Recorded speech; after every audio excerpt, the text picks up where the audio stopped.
Ya, ini udah masih banyak yang ngantri Tessa di luar. Harusnya udah mulai masuk kok. Aku udah matiin waiting room. Oke, oke. Oke, yuk kita mulai. Selamat siang teman-teman semua. Siang. Selamat datang di acara IPA Taiwan. Ya, perkenalin nama aku Mario. Aku MC hari ini sekaligus moderator juga. Ya, hari ini kita bakal bahas topik yang sangat-sangat menarik dah. Dan itu isinya juga daging banget. Nggak kalah sama topik-topik yang pernah IPA bawa sebelumnya. Topik hari ini yaitu Indonesia-Taiwan Business Talk. Bridging Opportunities and Leap the Culture Barrier. Oh, ya ini penting untuk masa depan kita semua ya. Jadi di acara kali ini kita mengundang tiga senior kita yang pernah di Taiwan dan juga sedang di Taiwan. Mereka akan sharing sedikit tentang pengalaman-pengalaman mereka di bidang ada tiga bidang nih. Yang pertama Business Analytics, yaitu saudara L3 Wijaya selaku Eksekutif Director SIBAS.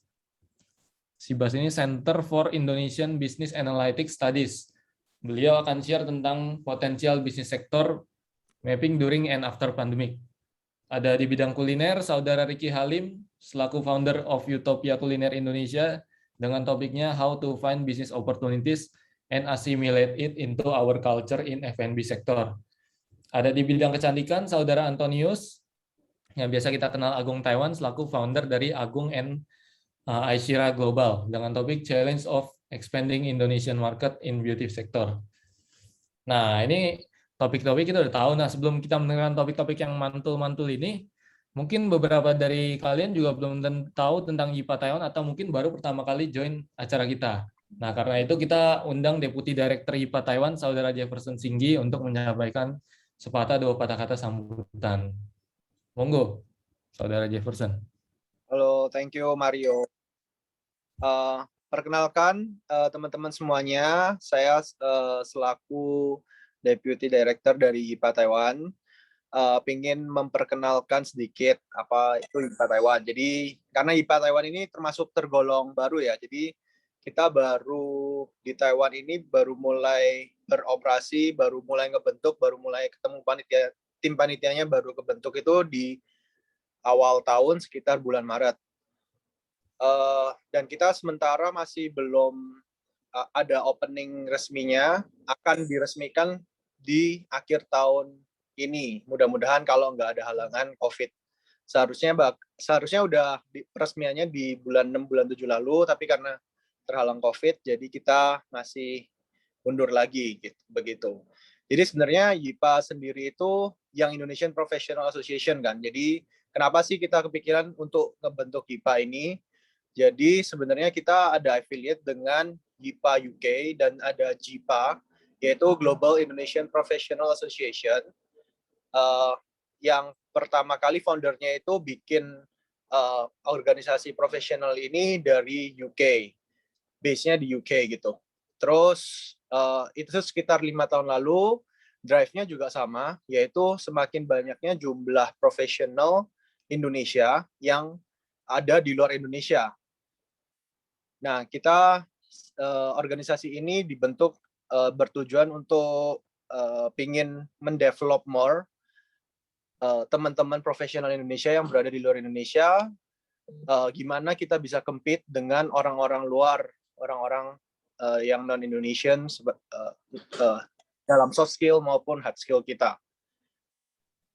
Jadi harapannya dengan adanya acara-acara kita ini, kita bisa mendengar dari insight-insight dari teman-teman yang lebih senior, atau juga nanti ada bentuk acara yang kita semacam mingle dan sharing gitu, yang bisa membuat community profesional Indonesia di Taiwan ini makin erat satu sama lain kayak gitu.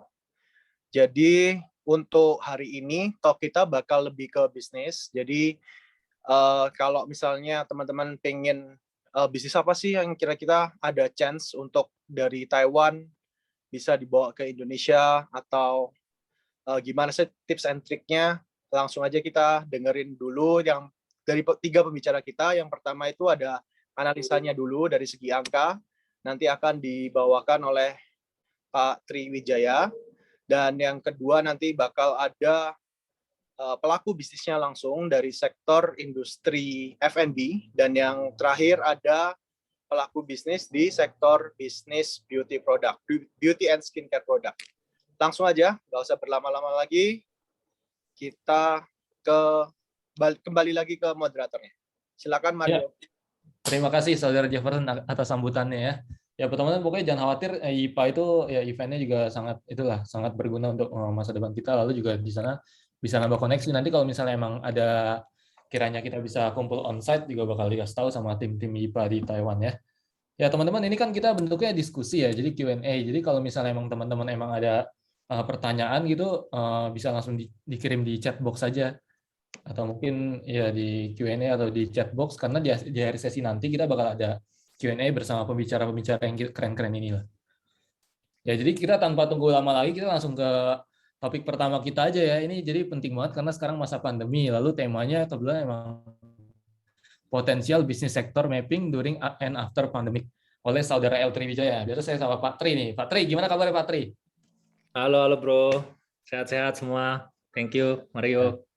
Alhamdulillah ya. Nah, Malang nih Pak Tri ya berarti ya sekarang. ya.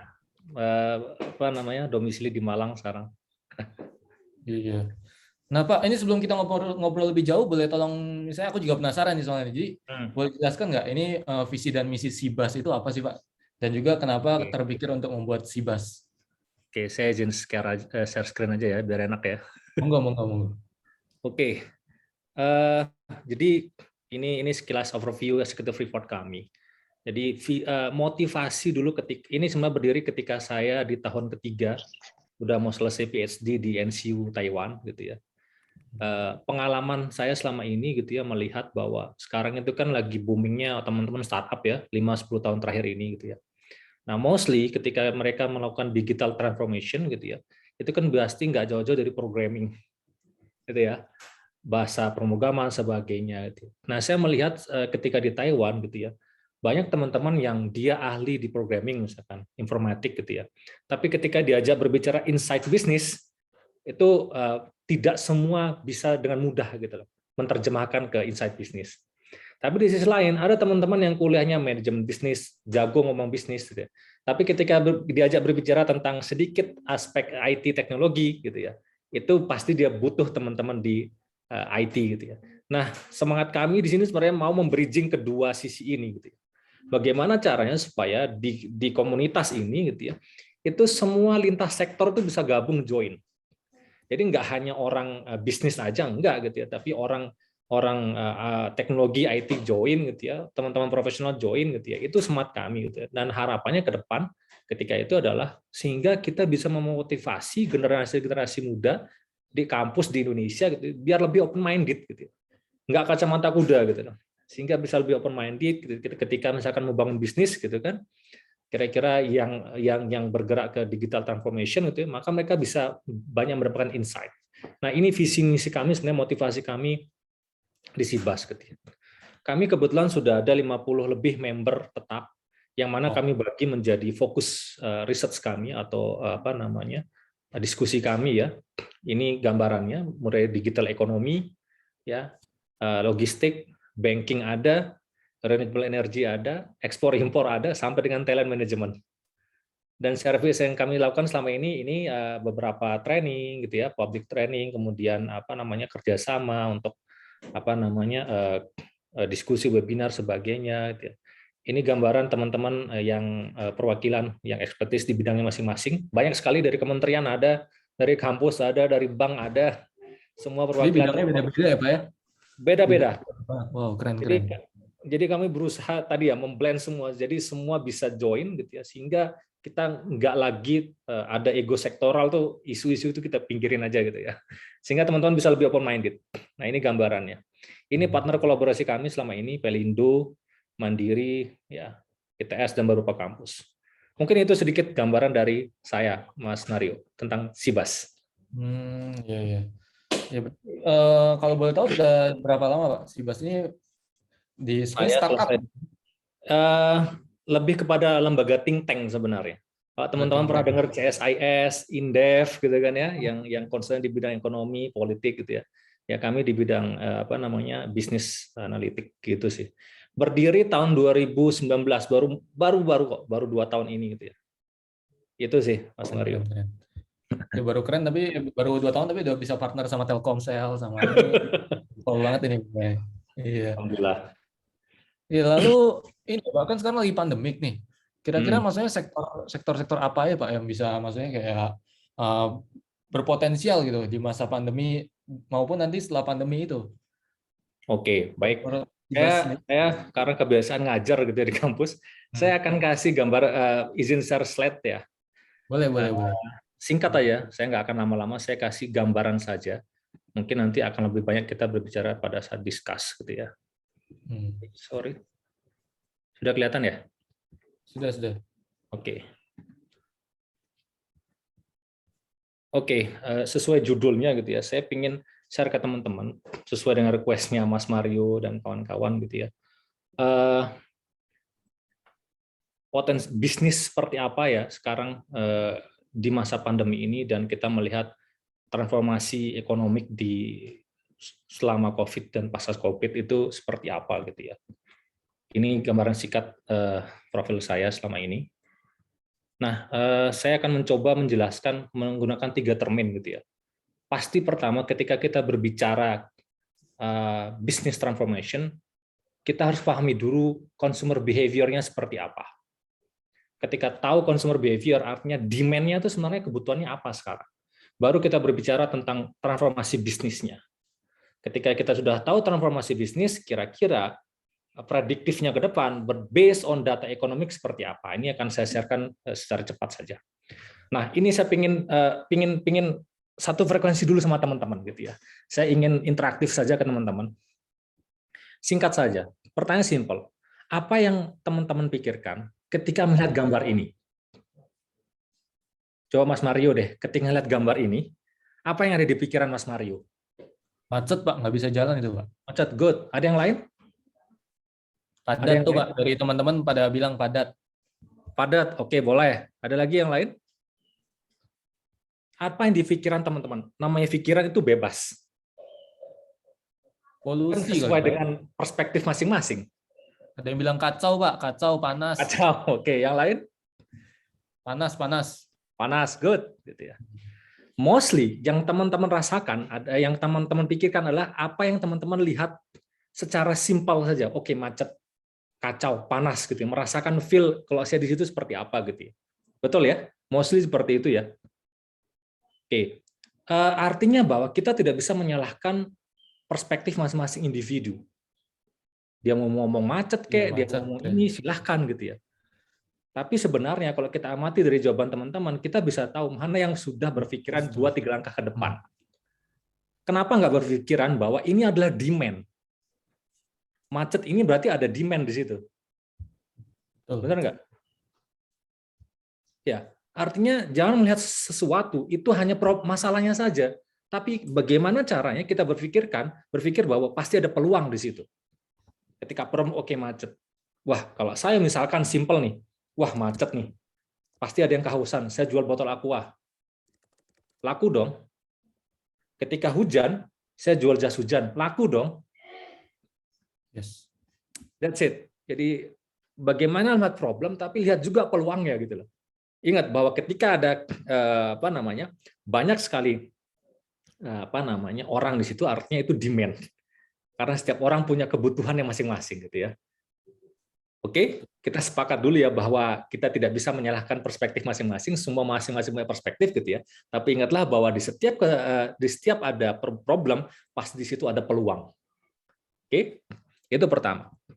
Nah, ini yang saya katakan pemetaan bisnis. Gitu ya, pemetaan bisnis apalagi selama pandemi gitu ya. Kalau teman-teman perhatikan gitu ya. Ini kita ngomong di Indonesia ya, di Indonesia ya. Jangan membandingkan dengan kondisi di Taiwan, itu menurut saya jauh sekali gitu ya.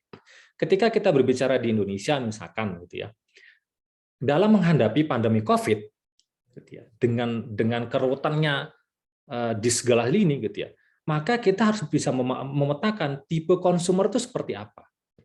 Dilihat dari perilakunya selama masa pandemi. Contoh, ada orang yang individualis, ada orang yang sangat rasionalis. Contohnya begini, saya ambil contoh seperti saya misalkan, Saya yang penting pokoknya kemana-mana saya pakai masker, bawa hand sanitizer, artinya gitu ya, ketika dia sudah bisa memprotek dirinya, saya masih bisa pergi ke mall dan sebagainya. Akan berbeda ketika orang yang, waduh saya takut, saya diem di rumah aja deh. Mau pakai masker di rumah, terus pokoknya pakai face shield, tapi di rumah aja. Artinya dari dua perilaku itu, tipe konsumer itu, artinya kebutuhannya berbeda. Akan ada klaster orang yang warrior, akan ada klaster konsumen yang individualis sampai dengan indifferent. Maka ketika kita mau menawarkan sebuah produk atau bisnis apapun, ya disesuaikan klasternya tadi. Kita nggak bisa pukul rata semua, nggak bisa. Ya, ini penting gitu ya. Artinya apa? Saya sering kali mengatakan ke teman-teman yang buat startup dan sebagainya. Mungkin oke lah investor gede gitu ya. Metodenya bagus gitu ya, orang-orangnya keren gitu ya. Tapi kalau nggak bisa membaca demand, nggak akan laku. Nah, di masa pandemi ini penting pemetaan ini. Mana kelompok-kelompok klaster masyarakat yang kira-kira kalau orang yang dia bisa stay di rumah gitu ya, maka biasanya behavior-nya adalah online. Konsumsi online-nya tinggi gitu kan ya. Kita nggak bisa menyamakan dengan orang yang mobilitasnya tinggi. Dia yang penting saya pakai masker, dia masih bisa ke mall gitu kan. Dia masih bisa menikmati pelayanan offline gitu kan. Nah, ini gambarannya. Ya, orang yang warrior, individual sebagainya. Net per cases itu ini untuk produk tertentu ya. Pasti personal hygienist, cleaning product dan sebagainya. Frozen food, fresh food itu pasti akan tinggi. Ini selama pandemi. Ini yang saya katakan pemetaan. Ini contohnya. Jadi kalau saya membayangkan di sini ada Ko Agung ya. Misalkan Ko Agung tuh kalau online tuh kan banyak tuh yang komen atau interaktif gitu ya. Kalau saya bisa dapat datanya misalkan 500 yang ikut komen gitu ya, saya bisa tahu sebenarnya tipe konsumennya seperti apa. Maka produk yang saya tawarkan saya sesuaikan dengan behavior-nya dia. Ya, ini penting ya gambarannya. Ya.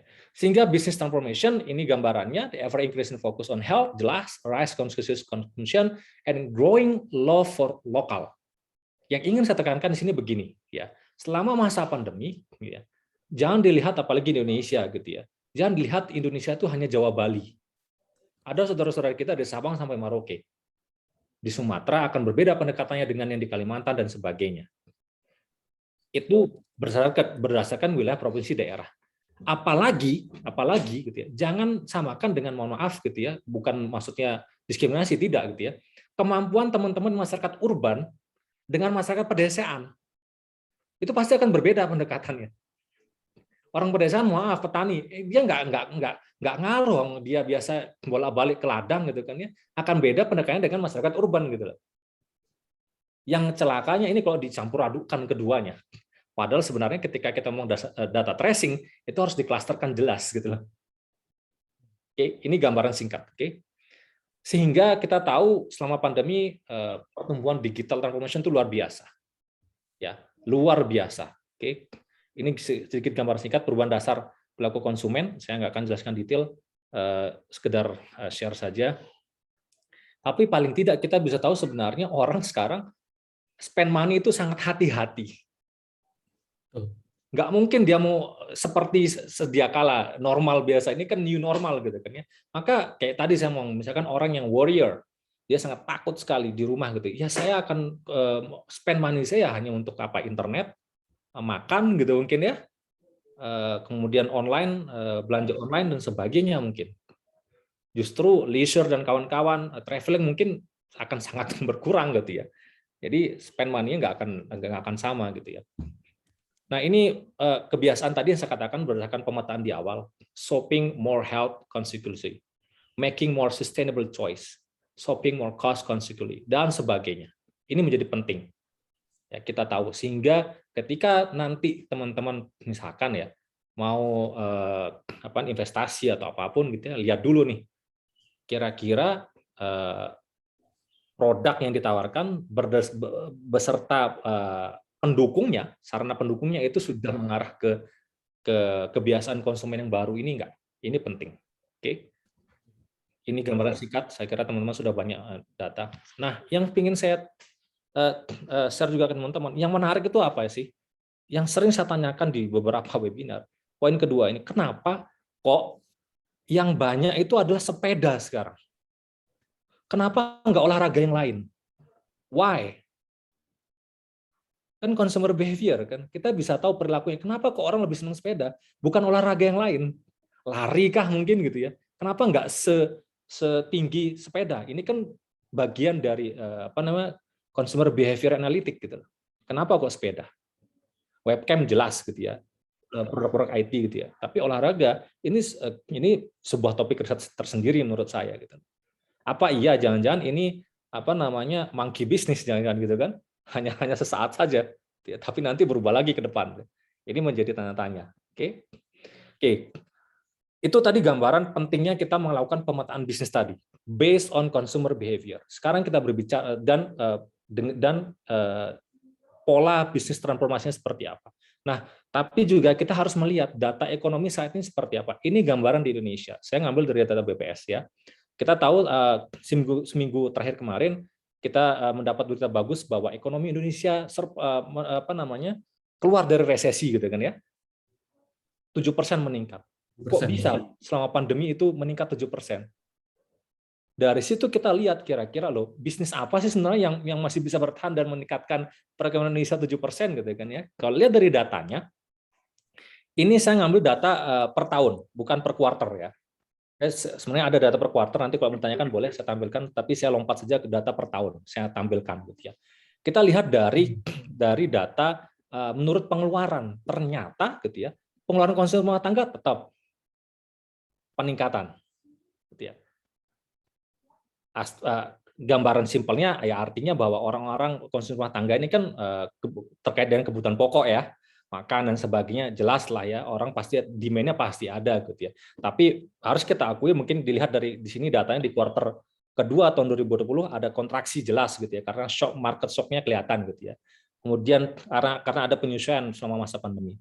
Pengeluaran konsumsi pemerintah, pembentuk modal bruto, ekspor, impor, yang menarik ternyata ekspor impor masih cukup tinggi. Naiknya jauh ya. Jauh, kenapa? Kok bisa gitu ya?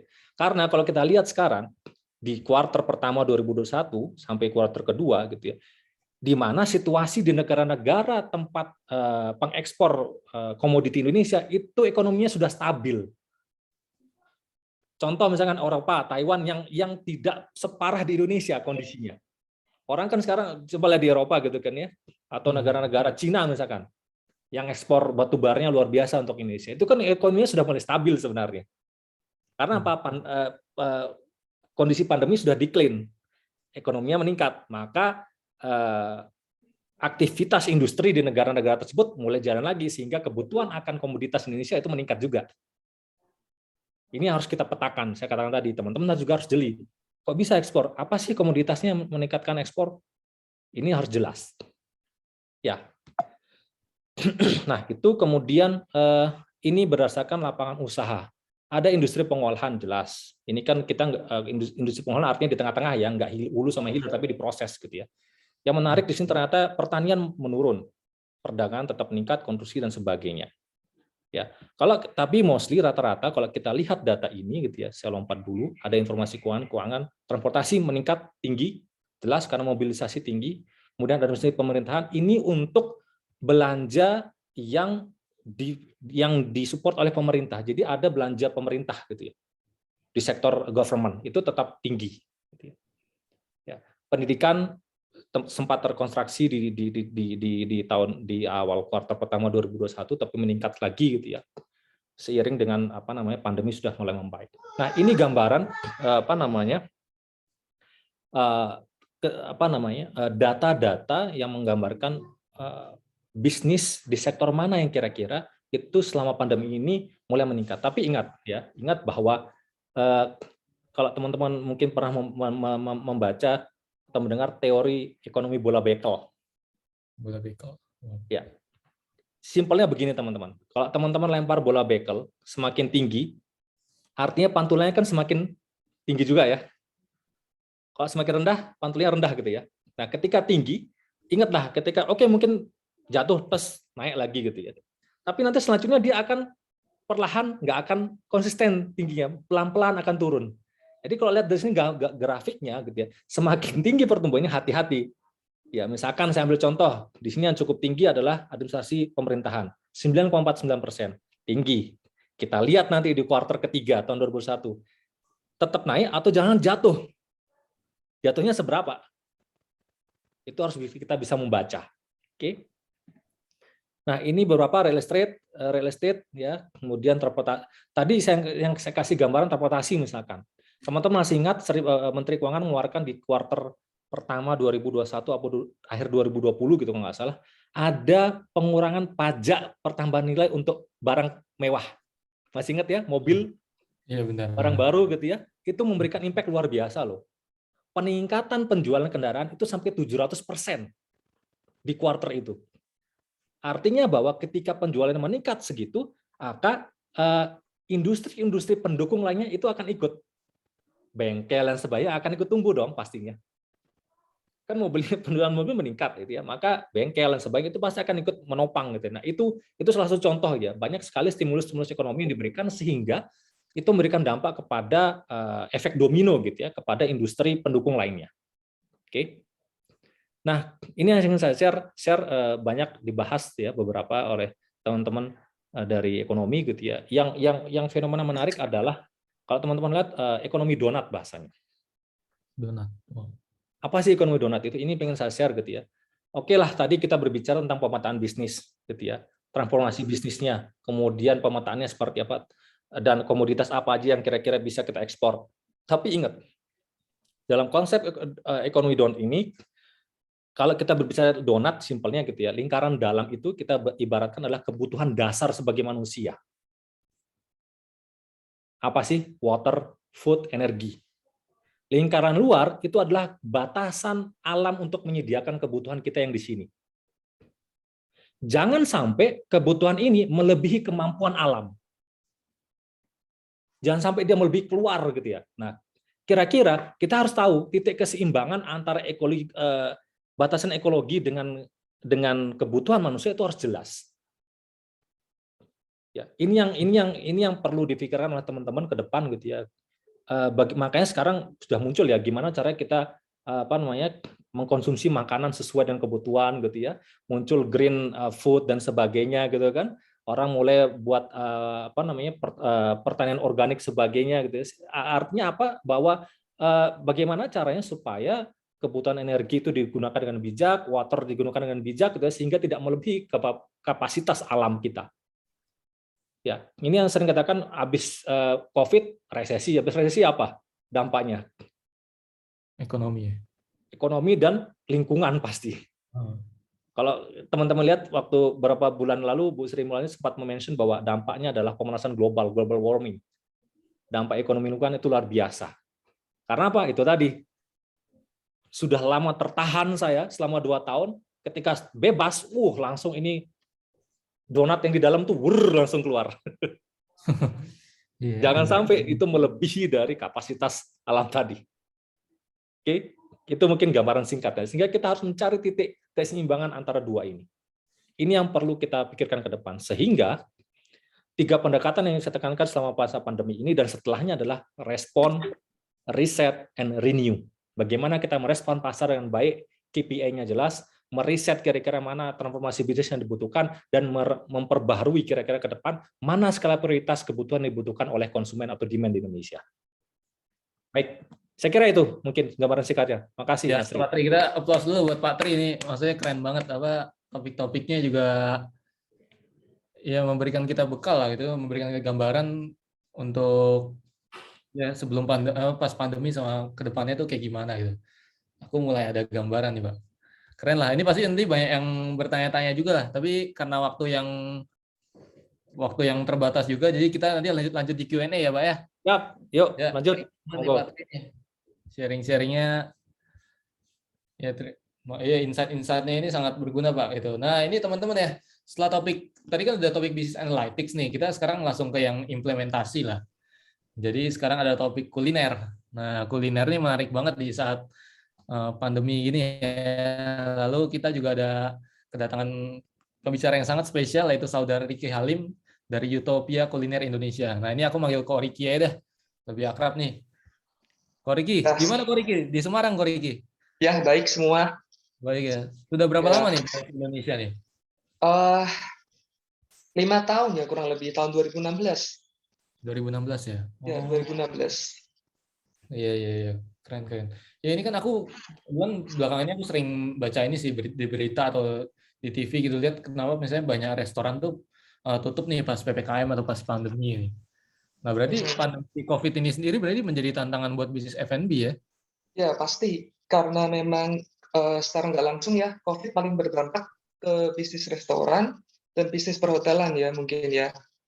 Dua Restoran. ini sangat terdampak sih, dan logistik transportasi. Jadi kita di sini pun harus benar-benar ngikutin perkembangan zaman. Mau nggak Nah, mau juga benar harus bro. ikut digitalisasi. Jadi kalau kita sih dari kita sendiri, perusahaan dan tim kita mengeluarkan frozen food ya, frozen food. Lalu kita bisa mengikuti kerjasama dengan vendor merchant seperti Grab, Gojek, dan lain-lain. Kalau di setiap negara kan juga pasti ada ya, seperti di Taiwan juga sekalipun ya. Kita ikutin selalu yang kekinian, lalu kita mau nggak mau terus berinovasi ya, lebih ke pengembangan brand yang online. Karena memang mau nggak mau boleh dibilang sekarang ini online lagi top-topnya sih kalau di Indonesia ya. Jadi kita bikin apa-apa semua by online, dijual by Tokped, dijual by Shopee, atau dijual by mana, marketplace, kita kembangin di situnya.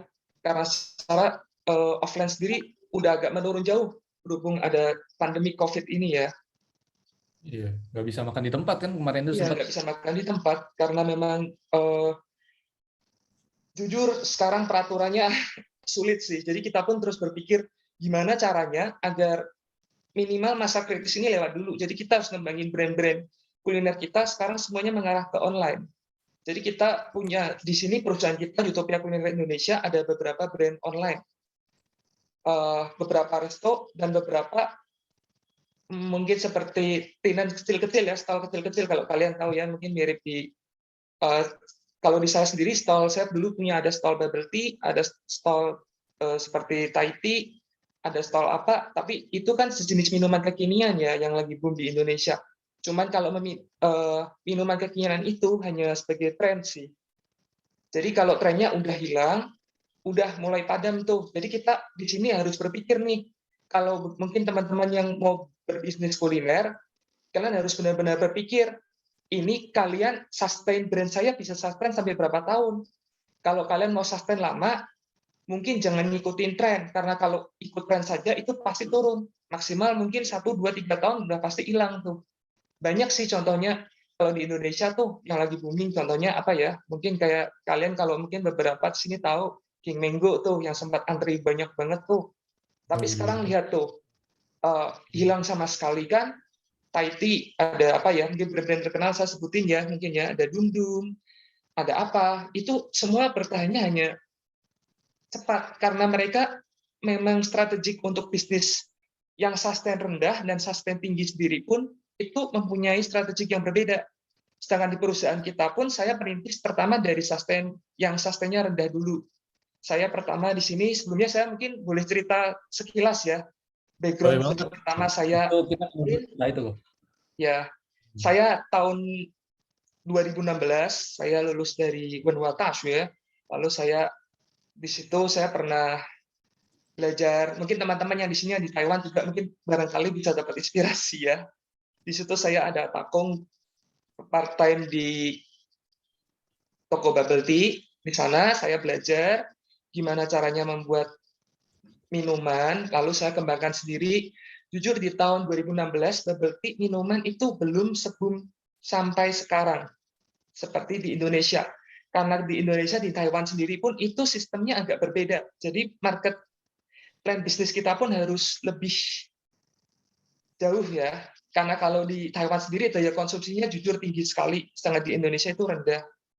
Saya di situ habis belajar, saya bawa bubble tea ke Indonesia. Dulu saya tidak sama sekali berpikiran untuk membuka toko bubble tea di Indonesia.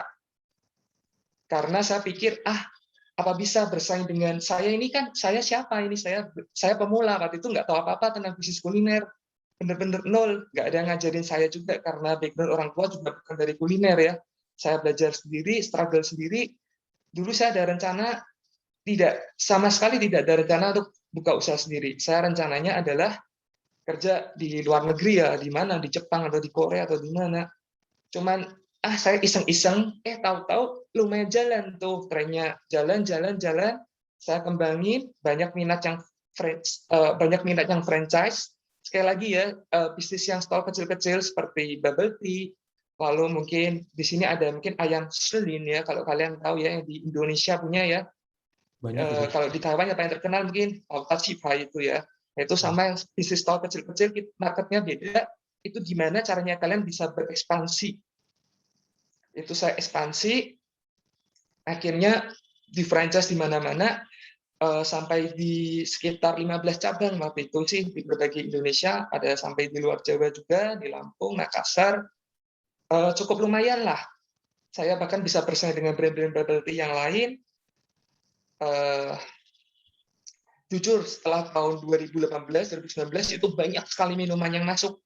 Nah, di situ saya bisa membaca pasar. Wah, ini bubble tea udah nggak bisa bertahan terlalu lama nih sustain-nya, karena udah seperti gelas ya, kalau diisi terus lama-lama tumpah, marketnya terlalu banyak.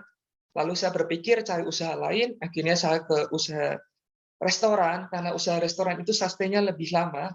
Kalau kalian lihat mungkin ada Hoka Bento yang di Indonesia ya, terus mungkin ada Golden Lamian, banyak restoran di Jakarta yang masih survive sampai sekarang.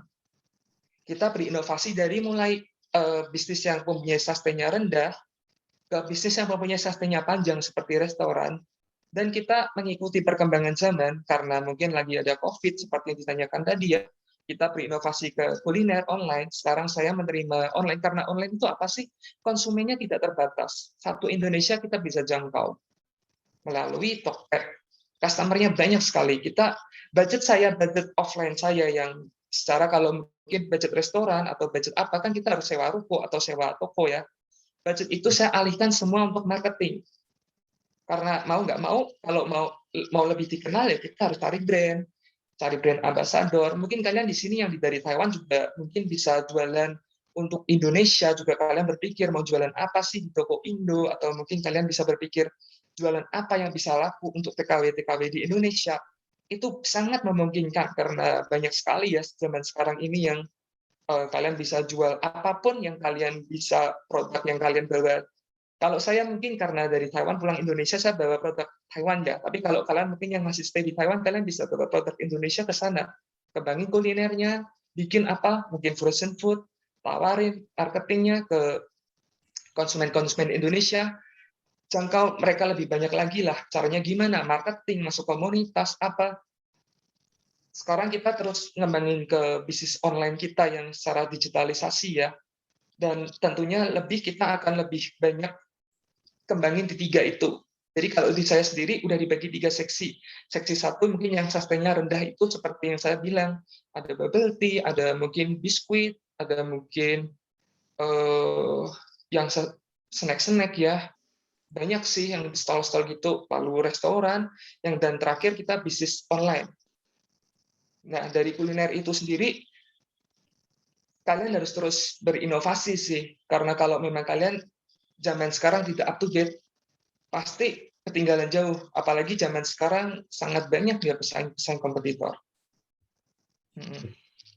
Ya berarti emang harus terus inovasi ya, jangan sampai kita ngikutin kalau misalnya formasi A sudah gagal, kita jangan maksa terus ya, kita harus pindah jalan gitu kan. Iya, ada saatnya kita juga harus melepas sih. Kalau misalkan ini bubble tea juga udah mulai turun nih, jujur saja saya udah mulai turun karena memang nggak hanya menutup saya mungkin dari Pak Tri tadi mungkin bisa lebih jauh ya berdasarkan data analitiknya ya, bisa bandingin semua compare. Saya sendiri sih udah bandingin, ternyata minuman udah nggak tren karena apa?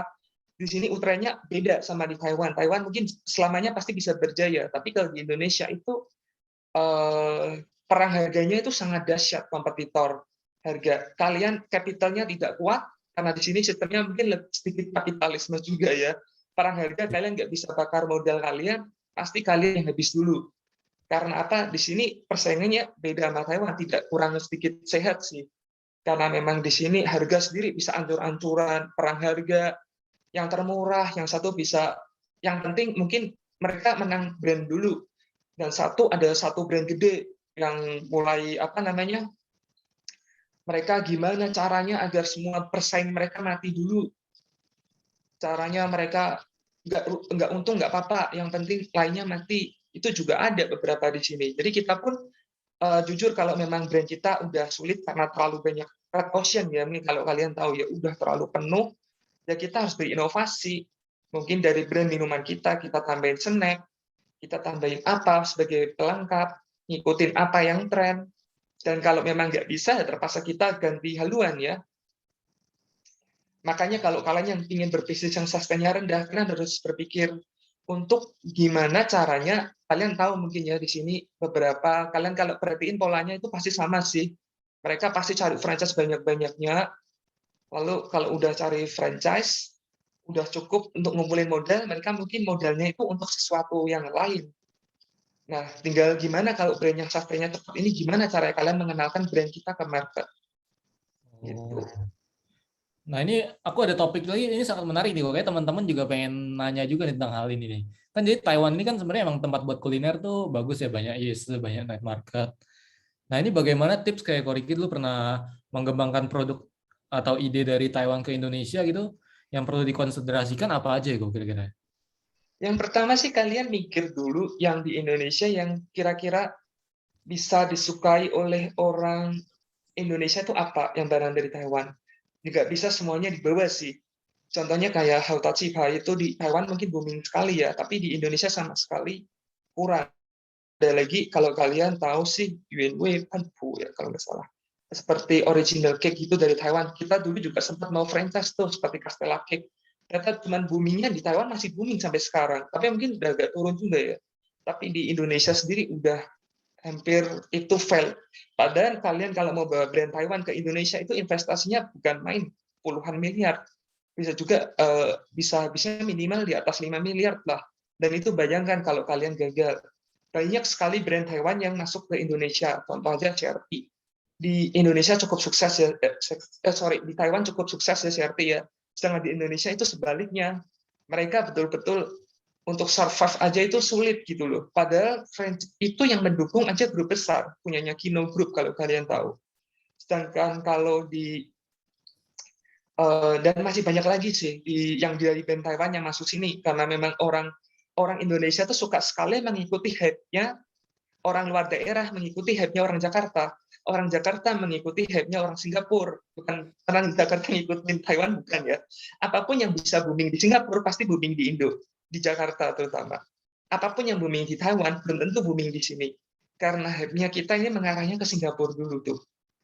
Jadi kalian kalau mau pilih brand, itu harus betul-betul, mungkin kalau kalian tahu Koi di Singapura booming, karena dia itu di Taiwan sendiri, teman-teman mungkin udah tahu Koi itu Wushan ya kalau di Taiwan ya. Sedangkan di Indo, dia di Singapura dia merubah namanya jadi Koi. Lalu di Indo, Jakarta juga Koi. Belum tentu kalau di Singapura booming, belum tentu kalau di Taiwan booming, di Singapura nggak booming, bisa booming di Jakarta.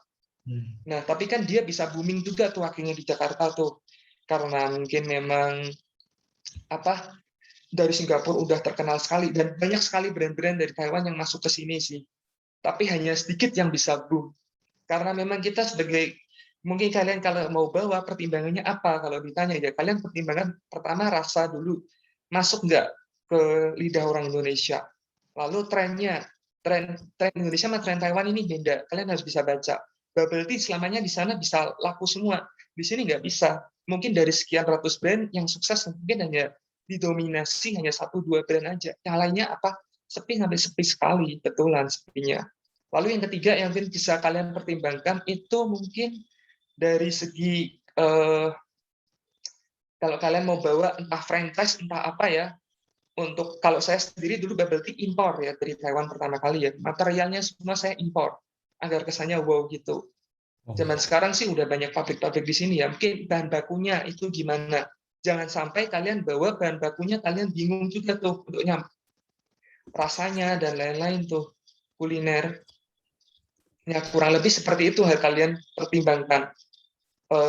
Nggak melulu di Taiwan sih. Mungkin kalau kalian jalan-jalan ke luar negeri. Kalau saya sih 1 tahun dulu waktu belum pandemik, setahun 2 kali pasti ke luar Taiwan ya cari sesuatu yang bisa boom hype di Taiwan itu apa.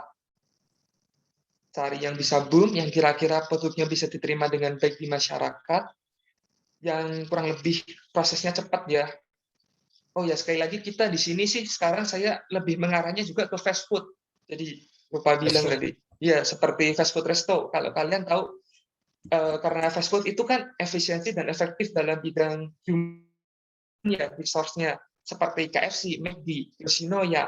Mungkin di sana ada banyak ya, Sukiya dan lain-lain. Itu menu-nya sedikit, tapi kita bisa efisiensi sekali untuk profitnya.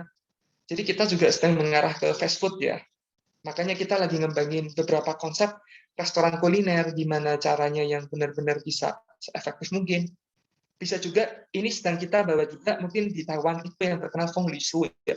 Lagi pineapple cake, itu juga kita lagi bikin caranya gimana agar bisa terima produk di masyarakat Indo. Karena kalau di Indonesia belum tentu bisa booming, karena mungkin mereka, ini apa, ini nastar. Ya betul, itu kan nastar ya, betul. Di Indonesia udah ada dari dulu, tapi di Taiwan kenapa bisa booming? Nah, ini yang lagi kita konsep gimana. Branding, contohnya apa? Kalian harus bentuk produknya biasa aja nggak masalah, tapi kemasannya harus yang premium punya. Market target konsumen yang kalian target itu siapa? Itu kalian harus kenali dulu. Nggak bisa kalian semua sama ratakan. Contoh saya ingin target market yang kelasnya menengah. Nah, bikinlah harganya. Kalian bikin konsep dulu, harganya, marketnya apa. Kalian pelajari dulu. Jadi kalau di Taiwan sendiri mungkin udah rata-rata middle up ya.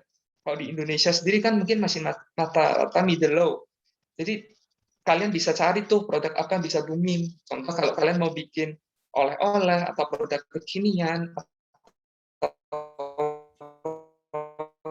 seperti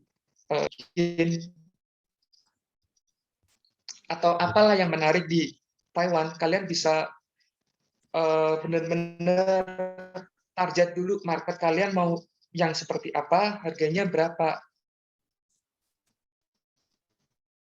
Iya benar, berarti kan iya ya kayak gitu emang. Seperti itu. Misal mau marketnya high level, mau marketnya sedang sama market yang middle low itu beda semua kok ya? Iya.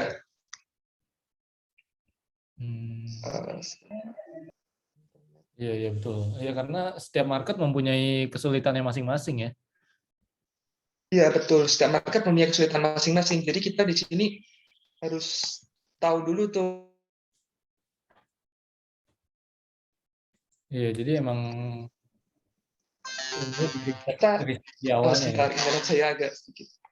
Kita harus Iya, tahu nggak dulu apa-apa. tuh market apa yang harus kita tuju seperti apa.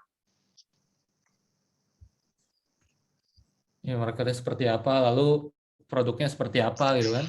Iya betul. Nah, Kita harus tahu dulu market yang kita tuju seperti apa, lalu produk yang kita ingin kemas itu seperti apa. Nggak bisa kita target nih market premium, kita targetnya untuk kalangan yang middle low, nggak bakal bisa. Sedangkan kalian tahu sendiri, mungkin berdasarkan data dari Pak Pri tadi ya, itu dibagi beberapa konsumer ya, mungkin ya di Indonesia sendiri, customer yang sukanya middle low itu ada berapa ratus juta. Dan pastinya middle low lebih banyak tuh marketnya daripada yang middle up kalau di sini ya. Jadi kalian bisa buka lokasi sendiri juga sangat penting ya kalau untuk bisnis kuliner ya. Lokasi kalian mau bukanya di mall atau mau bukanya di pasar atau mau buka online atau mau buka apa itu semua sangat penting ya. Mungkin kalian sendiri di sini juga udah terinspirasi. Saya pernah nonton sih movie apa itu yang Taiko Inoue ya. Dia bikin produk seaweed ya, rumput laut akhirnya bisa dari Alfamart, Indomart. Jadi kuliner ini banyak sekali sih, nggak terbatas kalian hanya bisa itu. Kalian bisa bikin pabrik juga, kalian bisa bikin kuliner singkat-singkat, mungkin seperti kalian apa yang kalian bisa deh. Apa kalian bisa kalian mau jual puding, kalian bisa juga kemas puding itu kalian jual online. Tapi sekali lagi kita itu strategi marketingnya sendiri di Indonesia dan di Taiwan beda ya. Kalau saya sekarang di Taiwan itu saya lebih di Taiwan sendiri mungkin kalian bisa pakai ads ya, Instagram ads, Facebook ads, dan digital marketing ya. Kalian harus pahami itu dulu untuk digital marketingnya. Sedangkan kalau di Indonesia itu kita lebih ke mungkin kalau di sini sendiri ya trennya mungkin lebih ke influencer ya, influencer, brand ambassador. Mungkin kalian tahu beberapa produk kuliner yang tahu-tahu bisa boom. Kenapa? Karena ada brand ambassador yang kuat gitu, yang melatar belakangi. Jadi kalian tahu tuh mungkin ada makanan, tahu-tahu orang A ini kok bisa punya banyak sekali brand makanan. Iya. Ya ternyata bukan orang A ini yang menciptakan, orang A ini hanya menjadi brand ambassador-nya produk-produk makanan tersebut. Jadi kalian mungkin lihat, wih, ini kok bisa punya banyak banget. Itu enggak, kalau di Indo sendiri trennya mungkin mereka diajak kerja sama, kita bagi saham, lalu mereka ikut mempopulerkan. Seperti itu sih. Jadi Iya. strateginya Seru beda banget. sih. Ya, Ya kok ini banyak karena sekali sih yang dibahas sebetulnya. ya karena waktunya juga terbatas kok. Jadi kita nanti bakal lanjut di Q&A lagi nih karena teman-teman Oke. banyak yang DM aku juga banyak ada beberapa pertanyaan gitu. Karena kayak banyak banget dari kita yang juga tertarik di bisnis kuliner ini kok. Iya, karena Iya. emang kuliner ini jujur paling banyak sih semua bisa bikin ya, istilahnya. Kalian Iya. bisa belajar resepnya, kalian mau bikin catering online juga bisa. Dan kalau mungkin yang lagi agak booming di sini, paket COVID, paket isolasi mandiri, healthy catering, plant-based food yang lagi Pak Tri lagi bilang ya, ada plant-based food yang emang itu lagi booming sih. Dan masih banyak lagi sih kalian bisa ulik ini dengan campurkan dengan bidang lain, contohnya makanan dan kesehatan, makanan dan mungkin ada juga produk yang bisa makanan mengandung banyak vitamin, makanan yang bisa langsung bikin kenyang, tahan lama, itu banyak sekali sih ide marketing dan ide bisnis kuliner sebetulnya. Iya, mantap. Ya terima kasih banget kok Riki atas waktunya buat Oke, sharing. sama-sama.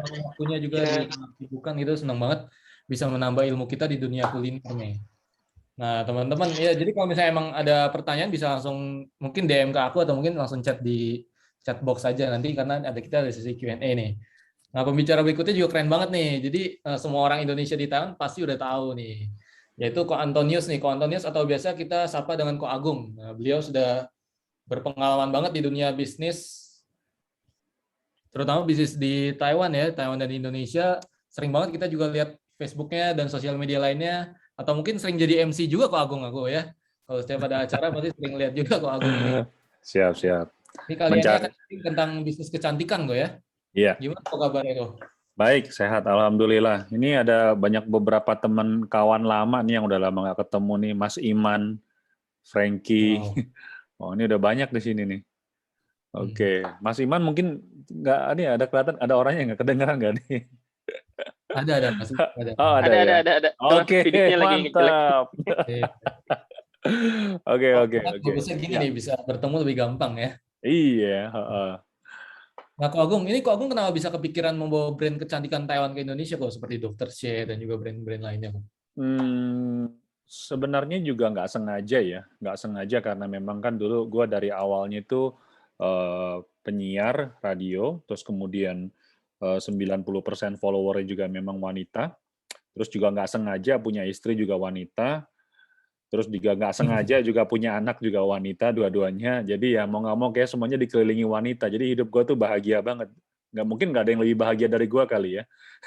Terus orang kantor juga semuanya wanita, cuma 2 ekor yang cowok gitu loh. Sebetulnya awalnya dari kenapa bisa terjun ke bisnis ke skincare ya. Sebenarnya gampang sih waktu itu karena memang ngelihat bahwa kebutuhan di Taiwan sendiri itu untuk teman-teman Indonesia di Taiwan, mereka soal skincare itu minim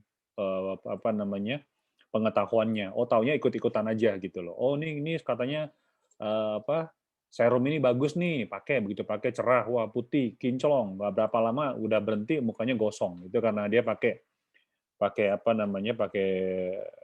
merkuri kan minggu lalu kan kemarin ngetren ya.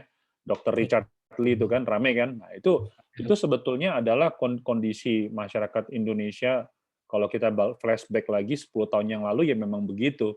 Karena minimnya produk lokal, minimnya pengetahuan, Jadi semua orang pada ikut-ikutan yang namanya, oh yaudah yang penting gue kinclong dulu deh, gitu loh. Jadi semua orang tuh yang gue lihat memang termasuk apa, kalau kita kan memang teman-teman WNI yang di sini kan boleh dibilang kaca dari masyarakat Indonesia yang di Indo kan. Nah jadi kalau begitu sampai di sini merekanya aja kayak begini, artinya di Indonesia peluang untuk skincare itu masih luas pada saat itu. Nah sekarang jadi waktu itu ya mulailah apa namanya bridging, terus begitu ketemu sama beberapa pemain juga yang udah senior di skincare. Nah akhirnya ketemu tuh jodoh sama timnya Dr. Shea. Nah kebetulan mereka sendiri itu adalah produk skincare yang dokternya sendiri, dia punya brand, dia punya pabrik, dia punya klinik. Jadi ya kita berasa aman kerjasama dengan mereka. Nah kedua ya kebetulan memang dia punya produknya itu halal ya, dan ini yang membuat nilai plus bagi produk dari ini sendiri. Jadi gitu. Jadi gue ngeliat ada dua kebutuhan yang bisa gue penuhi pada saat itu dari sisi brand sendiri orang Taiwan, terus yang kedua dari sisi masyarakat ataupun juga target audience yang pengen gua reach pada saat itu dan sampai hari ini gitu loh. Gitu. Oh iya. Jadi mulanya semua dari situ gitu sih. Ya pokoknya ada peluang lah di Indonesia, terutama kan di Indonesia juga banyak kan wanita ya gue ya, masyarakatnya juga. Iya, dan kalau kita lihat sebenarnya untuk data terakhir yang gue lihat kan pengguna apa namanya untuk pembelanjaan sendiri sebenarnya wanita itu cukup tinggi ya dibandingkan dengan pria ya. Apalagi untuk kebutuhan beauty and skincare, itu cukup masih kenceng lah ya, nggak bakal habis gitu loh. Kalau misalkan penuh gitu ya, mungkin nggak ada yang nama tuh Juragan 99, brand-brand seperti misalkan Wardah dan segala macamnya. Dari sebenarnya di Indonesia tuh untuk bisnis skincare masih besar ya peluangnya. Tadi apa namanya Pak Tri ada bilang kalau kita tuh tidak perlu cuma fokus di Jawa Bali, padahal sebenarnya di daerah-daerah lain di luar Jawa Bali itu masih peluangnya masih besar. Apalagi hari ini kalau nggak salah peresmian bukan ya? Itu tol Sumatera tol Sumatera, Trans Sumatera, Aceh dan Lampung itu cuma 500 km, itu peluangnya besar gitu loh. Gitu. Nah, ini sebetulnya tadi begitu Pak Tri ngajak kita ngelihat itu macet, sebetulnya ya ada ini sih, ada kepikiran juga, iya sebenarnya peluang di Indonesia itu masih besar. Ya cuman memang seperti Ko Riki bilang katanya memang tantangan besar ya banding harga, main kapital. Tapi gue ingat dengan apa yang pernah dikatakan salah satu guru ini ya, guru branding itu Pak Bi. Kalau misalnya teman-teman ada yang ikut, beliau tuh pernah ngomong. Jadi gini, dia bilang banyak UMKM ya, bahkan nggak sampai UMKM lah, itu baru UM ya, usaha baru mulai gitu loh. Tapi kepikirannya tuh udah mau ekspor gitu loh. Nah, jadi pada saat itu Pak Bi ada ngomong, dia bilang begini, ngapain ya kita ini mikirin yang apa mau terbang, dia nggak bilang gitu, mikirnya ekspor, padahal tetangga sebelah itu aja nggak beli produk lu gitu loh. Gitu. Iya. Jadi gue sendiri melihat bahwa dulu gue ambisius ya untuk lebih mesti gimana gitu. Tapi lama kelamaan gue pikir ya udahlah. Yang penting sekarang market yang ada di sekeliling gue ini gue penuhi dulu, dan kalau memang barang ini bagus, brand ini bagus, produk ini bagus, bermanfaat, why don't do bigger gitu loh. Jadi memang step by step sih ya. Dan memang sekarang untungnya bagi kita nih buat generasi yang zaman sekarang ini, gue rasa kalian beruntung sekali hidup di zaman sekarang karena everything is fast dan everything is easier. Faster and easier dibandingkan dengan gue di mana dulu gue mulai dari DOS, kalau pernah dengar ada yang katanya DOS, Windows 95 itu semuanya serba pelan gitu. Nah, di zaman sekarang ini mau doing business is very easy. Tinggal seberapa kreatifnya aja gitu. Ada TikTok, ada all is about data. Makanya peluang bisnisnya Pak Tri ini kenceng banget nih. Waktu kemarin kita pertama kali ngobrol, Pak Tri kalau misalnya mau IPO jangan lupa kasih tahu kita ya. Iya, keren banget itu. Amin. Amin. Gitu. Jadi sebenarnya buat gua pribadi sih any kind of business sebenarnya bisa aja bisa aja. Skincare itu salah satu gitu loh. Tergantung tergantung seperti kata Kak Koriki bilang ya, tergantung kita maunya target apa gitu loh. Iya. Nah ini kok, ini pasti teman-teman juga penasaran juga nih. Sebenarnya kalau misalnya dulu kan pernah bawa brand Taiwan ke Indonesia. Tantangan terbesarnya apa kok membawa produk kecantikan Taiwan ke Indonesia? Oh, banyak banget tantangannya. Banyak Iya, sekali ya, banyak sekali ya. Semuanya tantangan ya, semuanya tantangan ya. Dari brand itu sendiri, dari marketing itu sendiri, dari SDM itu sendiri, dari produk itu sendiri, semuanya tantangan. Jadi kalau misalkan kalian bagi yang masih kepingin mau terjun ke bisnis skincare, hatinya harus kencang sih, harus batinnya harus kuat. Karena nggak gampang ya. Pertama, brand Taiwan itu kita nggak dikenal di Indonesia, kecuali Chen Chu Nai Cha. Itu udah go internasional ya produk ini gitu loh. Tapi selebihnya terutama untuk skincare itu nggak gampang. Pertama, kalau kita ngomongin dari produk sendiri, kalau kita lihat ya, mungkin kawan-kawan yang di sini yang di Taiwan bisa tahu brand-brand lokal yang di Taiwan itu namanya itu nggak go internasional, betul nggak? Dr. Xie misalkan, apa itu Xie? Itu gua ada sedikit cerita lucu buat kalian itu. Pertama kali 3 tahun yang lalu kita masuk ke Indonesia ya, ada satu influencer ya, kita kan pakai KOL waktu itu, kenalin Dr. Xie dong gitu. Dia mau ngomong Dr. Xie aja nggak bisa, dia ngomongnya apa tau nggak? Oh, makasih nih, barangnya bagus banget. Dia pokoknya happy banget. Ini produknya dari Dr. Xie. Ngomongnya aja salah gitu loh. Jadi ini dari produknya sendiri itu udah challenge ya, datangnya challenge. Mungkin yang lebih gampang Dr. Wu misalkan, atau lagi Dr. Sing. Pokoknya kayak gitu-gitu lah, dokter gitulah. Itu dari segi produk. Terus kedua dari segi marketing. Di Taiwan sebetulnya udah matang ya untuk digital retail ya. Jadi orang Taiwan itu yang penting lu kasih gua informasi yang jelas, produknya apa, produknya di mana, gua beli, klik langsung belanja gitu. Tapi kalau di Indonesia terutama untuk skincare ya, mereka tuh masih khawatir dengan produk abal-abal. Jadi mereka tuh akan lebih suka yang namanya ngobrol, nanya dulu, gue beli ini bener nggak, beli itu bener nggak. Nah itu konsultasinya perlu dalam. Jadi itu dari segi produk, dari segi retail pun juga beban gitu. Belum lagi kita harus mengedukasi masyarakat kenapa harus pakai produk dari Taiwan gitu. Jadi tantangannya sebenarnya banyak ya. Belum lagi nanti kalau udah ngurus BPOM-nya, wah itu luar binasa itu bisa panjang ceritanya ya, nggak semudah ini gitu loh. Makanya sekarang tapi gue melihat di situ bukan, walaupun itu berat tantangannya, tapi di situ adalah kesempatan buat perusahaan kita. Perusahaan kita namanya kan kalau yang bahasa Inggrisnya IC Era ya. Kenapa disebut IC Era?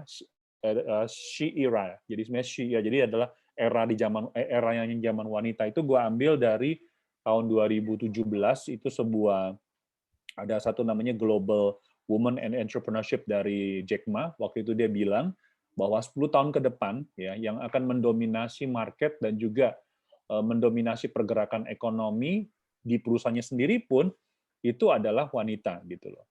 Jadi waktu itu gue memberikan nama perusahaan gue itu adalah Aishira gitu. Aishira itu ya berarti ada cerita panjangnya ya kok di balik itu ya Aishira itu ya. Betul. Nah kalau misalnya kan kita kan di Taiwan kita punya misalnya saya dari brand dari Korea, brand dari Jepang, terus brand dari mungkin dari Eropa gitu kan.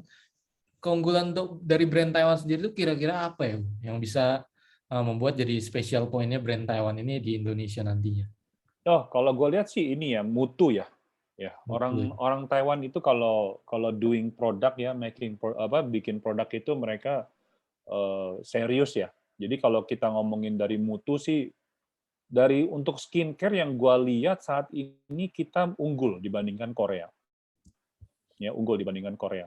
Contoh Dr. Xie sendiri ya, kita punya produk. Sekarang gue ada 2 brand di tangan. Satu tuh Dr. Xie, satu lagi tuh Miyake. Miyake itu di mana di Softlands ya, Softlands. Jadi ini juga Softlands udah masuk ke Indonesia bulan Juni kemarin launching gitu. Nah, jadi mutu ya, mutu nomor 1 orang Taiwan di sini. Jadi kalau misalkan mereka itu bikin produk serius. Jadi apapun yang mereka pakai biasanya tuh kita nggak usah terlalu banyak khawatir. Tapi ini dalam konteks dia sendiri pabrik ya, bukan dia itu bukan punya brand, tapi bukan pabriknya, bukan punya dia gitu. Jadi kalau misalnya kalian punya rencana mau bawa bisnis ke Indonesia, mungkin mau bawa brand ke Indonesia, make sure dulu bahwa produk yang mereka bawa itu ataupun juga itu memang jantungnya dia gitu loh. Kalau cuma sekedar pasang-pasang brand ya, terus kita nggak tahu ini dia punya produknya, sumbernya, itu akan susah, berat jalannya gitu loh. Gitu sih. Iya, lalu ya kalau aku lihat kan media untuk promosinya juga berbeda kok ya. Kalau misalnya di Taiwan misalnya Facebook paling utama ya.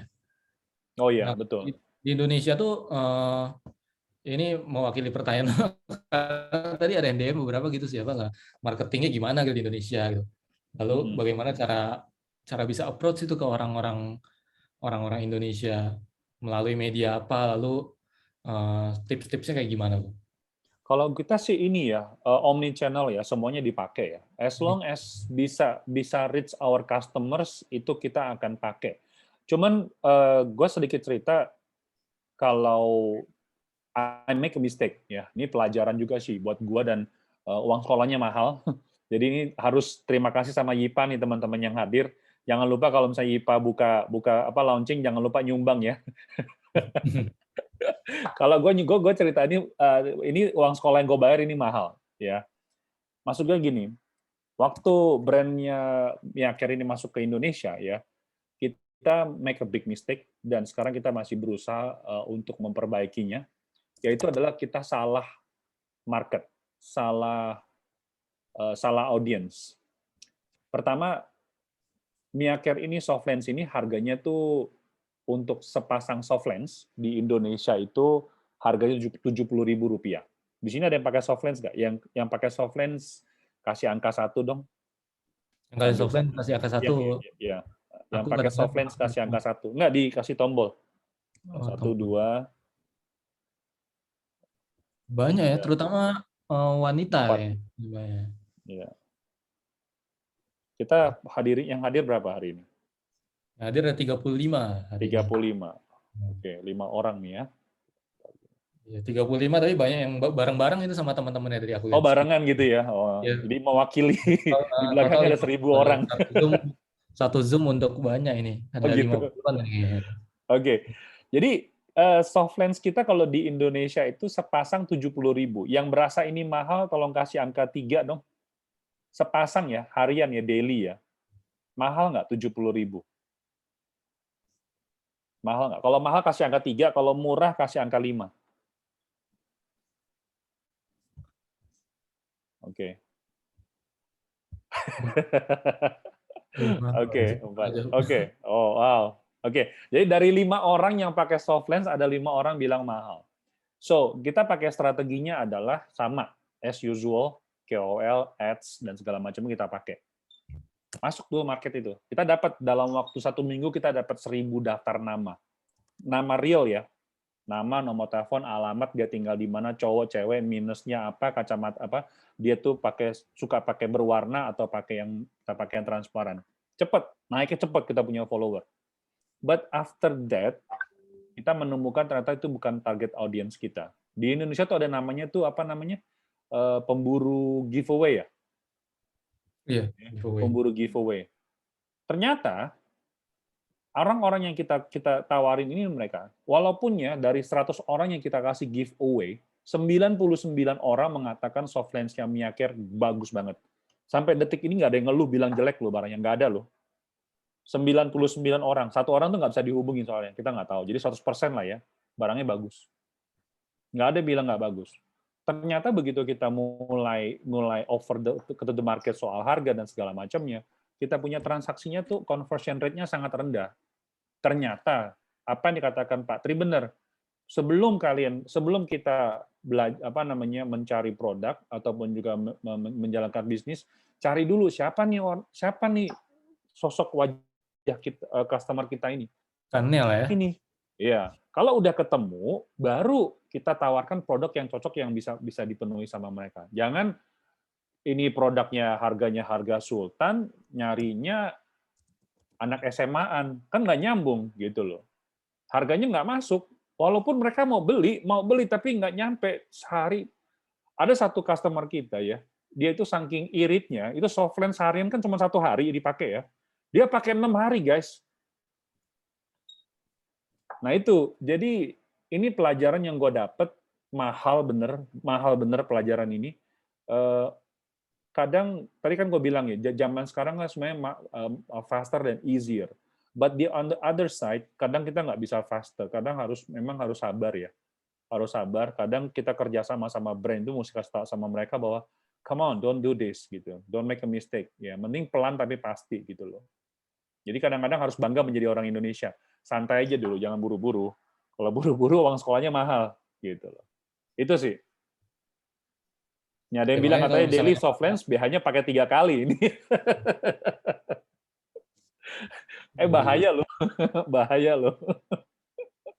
Ada maksimalnya kalau Softlands begitu berarti?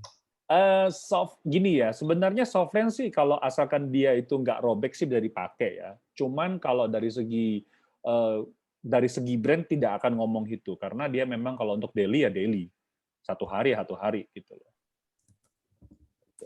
Ada yang sebulan, ada yang dipakai sampai dengan 2 bulan ya, kadang-kadang gitu juga. Nah di Indonesia tuh variannya banyak ya, ada yang sampai 3 bulan, ada yang 6 bulan, ada yang setahun. Gue bingung tuh Softlands bisa sampai pakai setahun tuh pakainya gimana ya?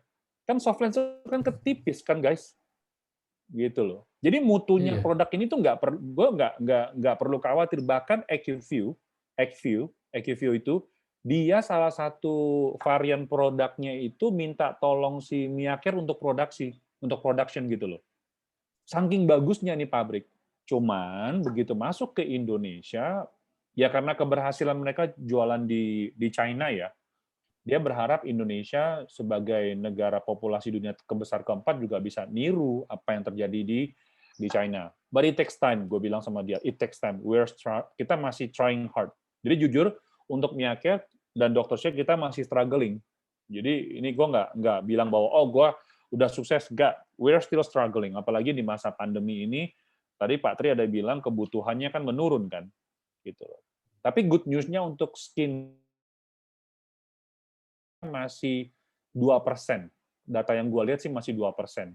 Jadi peluangnya masih ada. Ya. Jadi wanita itu masih tetap mencari cantik demi cantik di depan pacarnya atau suaminya gitu. Jadi kebutuhannya masih ada. Ya, jadi ya selalu ada kebutuhan lah. Ini thank you banget kok Agung nih buat sharing-sharingnya. Aku yang tadinya buta dunia kecantikan sekarang jadi mau belajar Softland, belajar segalanya kok. Ya belajar ini dulu, belajar kelingkingnya dulu. Nge-trail dulu. Thank you banget kok Agung atas waktunya, atas bisa sharing kita terkait prospek bisnis kecantikan di Indonesia nih. Nah ini jadi ya dari overall ini aku bisa menarik kesimpulan ya. Menarik kesimpulan kalau misalnya dari topiknya Pak Tri tadi yang dari bisnis analytics lalu ke kuliner lalu ke kecantikan semuanya berhubungan sebenarnya. Semua sekarang serba online intinya gitu kan. Ya semua serba online jadi emang kita harus mengikuti perkembangan zaman seperti yang tadi sudah di advice oleh ketiga speaker tadi. Nah, sekarang nih banyak banget Q&A yang masuk nih, kita langsung masuk ke sesi Q&A aja deh. Nah, ini Q&A pertama banyak yang via DM nih. Nah, ini Pak kayaknya lebih ke bidang Pak Tri nih. Pak Tri, kalau untuk membuka startup teknologi seperti IoT kan hardware-nya sendiri butuh sertifikat standarnya begitu. Nah, itu bikinnya gimana, Pak? Oke, kedengeran ya suara saya? Kedengeran ya? Oke, ya. Ya, ini saya sedikit cerita ya. Startup teknologi. Halo? Gangguan kayak sinyal.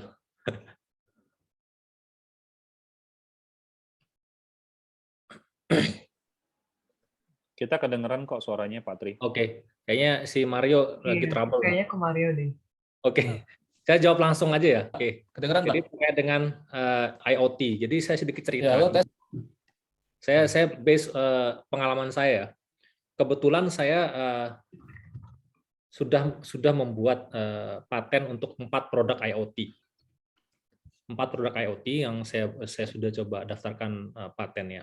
Nah, saya ceritanya begini teman-teman. Ada salah satu contoh begini ya.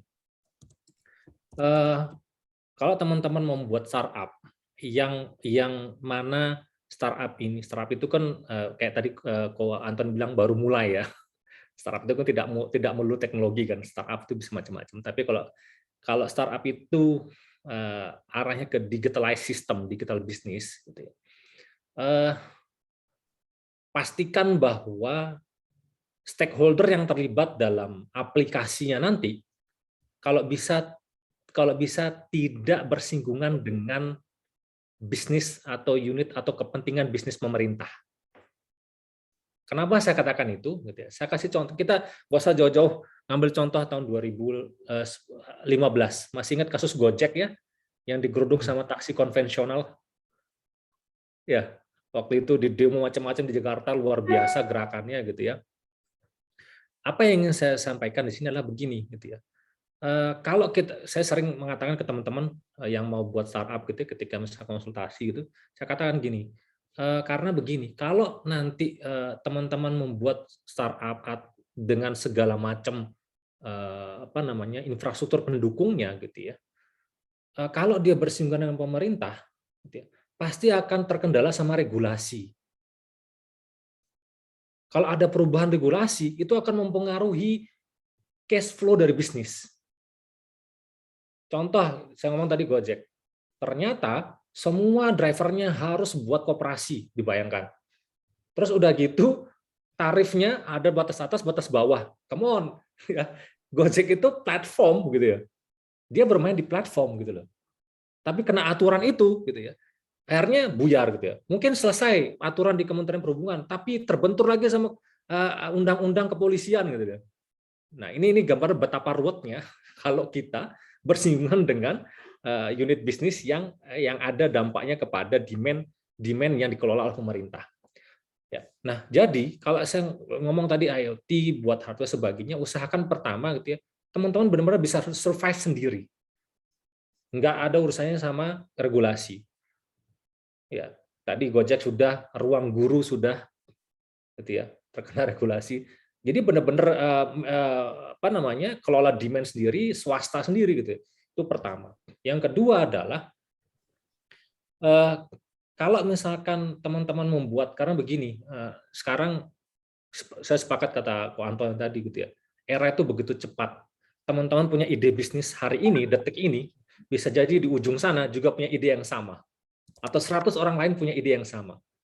Siapa yang akan memenangkan ide bisnis itu? Siapa yang lebih cepat dirilis ke market? Sehingga orang kan oke, ini yang leading yang pertama. Itu penting ya teman-teman ya. Ketika di awal, ya, ketika rilis gitu ya, maka segeralah ketika teman-teman punya sebuah platform IoT unik gitu ya, minimal mendaftarkan hak kekayaan intelektual HKI di Kemenkumham. Itu penting banget. Ini base pengalaman saya buat 4 platform ya. Itu langsung saya daftarkan di Kemenkumham. 4-4-nya. Ya. Karena apa gitu ya? Karena kalau saya nggak cepat gitu ya, maka ide saya itu bisa digunakan oleh pihak orang lain. Ya, bisa digunakan oleh orang lain. Jadi minimal pertama daftarkanlah platform yang kamu buat IoT itu ke Kemenkumham, minimal HKI istilahnya, hak kekayaan intelektual atau daftar merek dagang gitu ya, kayak seperti itu. Minimal ada legalnya dulu. Dari situ aja dulu. Perkara nanti dalam perjalanannya ternyata ada kendala dengan regulasi pemerintah, ya di reset lagi, saya katakan tadi, reset ulang, renew ulang. Ya, itu penting teman-teman gitu ya.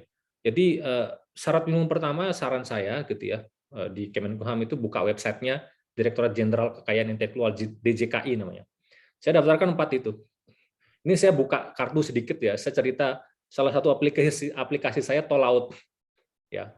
Waktu itu ya, saya rilis Tollout itu mulai 2015 ya jalan. Saya rilis pertama kali daftar 2018 gitu ya. Kemudian setelah jadi gitu ya, saya buatkan hak cipta, ada sertifikatnya. Ini saya sedikit cerita ya. Saya postinglah di Twitter. Nah, di Twitter itu saya posting lah, paling nggak bentuk beritanya gitu ya, posting gitu ya. Saya tahu orang-orang Kemenhub itu, Tollout itu kan urusannya regulasi Kemenhub gitu ya. Pada saat itu dia lagi kerjasama sama beberapa platform, Gojek dan kawan-kawan, kalau teman-teman ingat. Waktu itu pernah ini. Saya posting teman-teman, posting pagi ya. Gitu ya. Siangnya updatean postingan saya hilang teman-teman. Hilang. Jadi teman-teman bisa bayangkan hilang postingan saya itu. Yang saya mention itu Kemenhub ya, sama teman ini hilang gitu ya. Saya pikir apa mungkin saya yang kelewat gitu ya. Apa kehapus, siangnya saya posting lagi gitu ya. Sorenya hilang lagi status saya. Jadi kalau saya ngomong tadi kata Ricky, saya sepakat saya dengan katanya Ko Ricky tadi, ngeri gitu ya persaingannya. Karena saling membunuhnya luar biasa. Itu saya lakukan 3 kali. Saya posting lagi, hilang lagi. Ngeri. Ya. Dengan kita mempublish itu saja gitu ya, bahwa kita punya sempat waktu itu diliput teman-teman di Jakarta Post dan kawan-kawan, hilang. Ya. Jadi sudah tadi regulasi gitu ya, terus sudah persaingan bisnisnya luar biasa gitu kan ya. Jadi teman-teman itu dengan saya sudah daftar ke Kemenkumham loh. Bayangkan kalau saya enggak gitu loh. Beneran tenggelam gitu. Jadi saran saya ketika teman sudah punya ini, daftarkan aja. Bentuk platformnya itu teman-teman sudah buat IoT apa gitu ya. Paling tidak bentuk legal bahwa memang teman-teman yang punya ide bisnis tersebut, karena jangan sampai nanti teman-teman sudah capek-capek buat gitu ya, ternyata di copy paste tanpa memberikan royalti sebagainya, itu kan berat. Tapi alhamdulillah setahun kemarin saya diundang oleh Kemenhub untuk menjadi tim ahli untuk evaluasi Tollout gitu ya. Ya karena Tuhan tidak pernah tidur gitu ya. Yang penting kita udah usaha. Saya diundang oleh Balitbank untuk evaluasi Tollout se-Indonesia gitu ya, karena mereka melihat itu tadi ya, track record saya untuk membangun platform itu, kemudian beberapa riset dan buku saya tentang Tollout. Mungkin itu gambaran singkat ya, ketika kita punya IoT platform, kemudian pendekatan regulasinya seperti apa, karena itu penting. Saya kira itu mungkin gambaran singkat. Yes, Mario. ya, semoga ini sangat membantu lah. Ini tadi ada kebetulan teman kita yang nanya terkait IoT ya. Ini karena IoT ini masa depan juga Pak Tri ya. Jadi pertanyaannya, pertanyaan ini pertanyaan yang sangat-sangat bermutu lah ini dari teman-teman juga ya. Lalu ini ada pertanyaan yang menurutku lumayan bagus banget nih ya, dari salah satu peserta kita. Jadi ini untuk semua speaker ya. Untuk semua speaker, jadi peserta ini nanya 2 pertanyaan. Nah, pertanyaan pertama, dalam perjalanan membangun bisnis, selain ada sukses, pasti juga ada kegagalan. Nah, ini kalau misalnya, lalu dia ingin bertanya juga nih, bolehkah sharing kegagalan?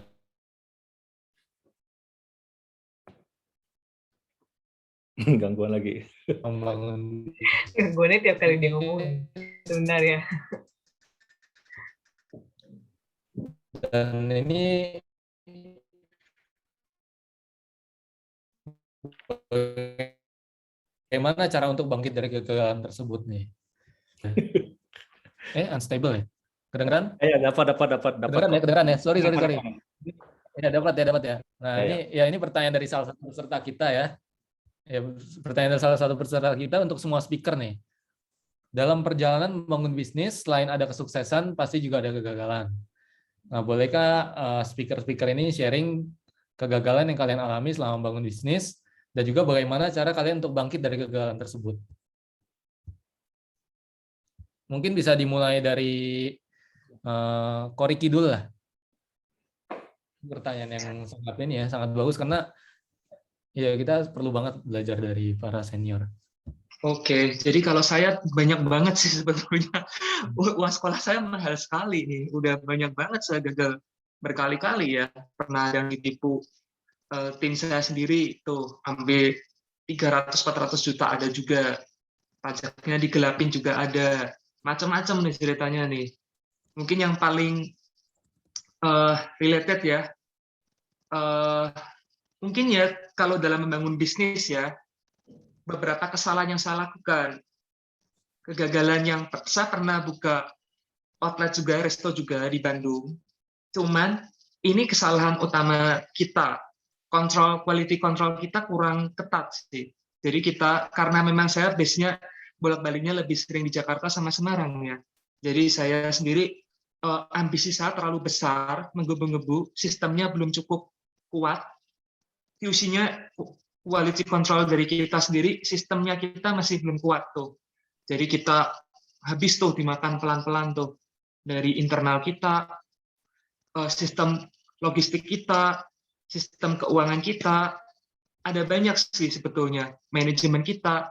Makanya yang paling penting sebetulnya 4 ini nih, saya mau sharing ke kalian nih. Kalau bisa, yang pertama kalian kuatin dulu. Pertama di produksi. Kalau udah produksi, udah beres, lalu kalian kuatin di sistem kalian. Sistem udah beres, marketing, lalu keuangan kalian yang terakhir. Jadi jangan lupa nih, yang keuangan mungkin kalian harus benar-benar pegang sendiri atau orang kepercayaan kalian. Karena saya sendiri udah, karena ininya step-stepnya urutannya seperti itu nih. Saya sendiri nggak beraturan nih, ininya belum siap, saya ekspansi besar-besaran. Belum ini belum siap, marketingnya belum siap, ini udah buka. Keuangannya belum ini, nggak beres, saya masih ini. Jadi step-step saya sendiri kacau untuk mengelola sih. Jadinya kita habis-habisan, mungkin mulai dari brand kita kurang terkontrol, yang secara kita ada di mana-mana, itu membuat kita tambah pusing. Harusnya kesalahan kita adalah, jika tim belum siap, kalian persiapkan dulu. Jika kalian belum siap untuk ekspansi, atau mungkin untuk franchise, atau mungkin bahasa bisnisnya untuk scale up, jangan kalian scale up dulu. Tunggu sampai kalian betul-betul siap. Sudah siap secara sistem, manajemen, kuat tim, branding, marketing, semua, baru kalian scale up pelan-pelan. Kalau kalian terjadi langsung scale up mendadak, itu pasti kalian hancur sendiri nanti. Hancur, kalian bingung, mau balikinya juga udah sulit. Lalu belum tentu luarnya kita, omsetnya kita tinggi, tapi ternyata nggak ada profit, kan sama aja bohong. Contoh tuh, di Grab banyak tuh, diskon 40%, misal dia jual nasi goreng, udah harga 30.000, diskon lagi 40%, itu modal berapa? Belum dipotong sama karyawan, belum dipotong apa. Tahu-tahu ternyata kita jualan, tahu-tahu kerja bakti. Ya percuma kan kita kerja bakti gitu. Jadi kalian kalau belum siap, tolong fondasi kalian itu kuatkan dulu.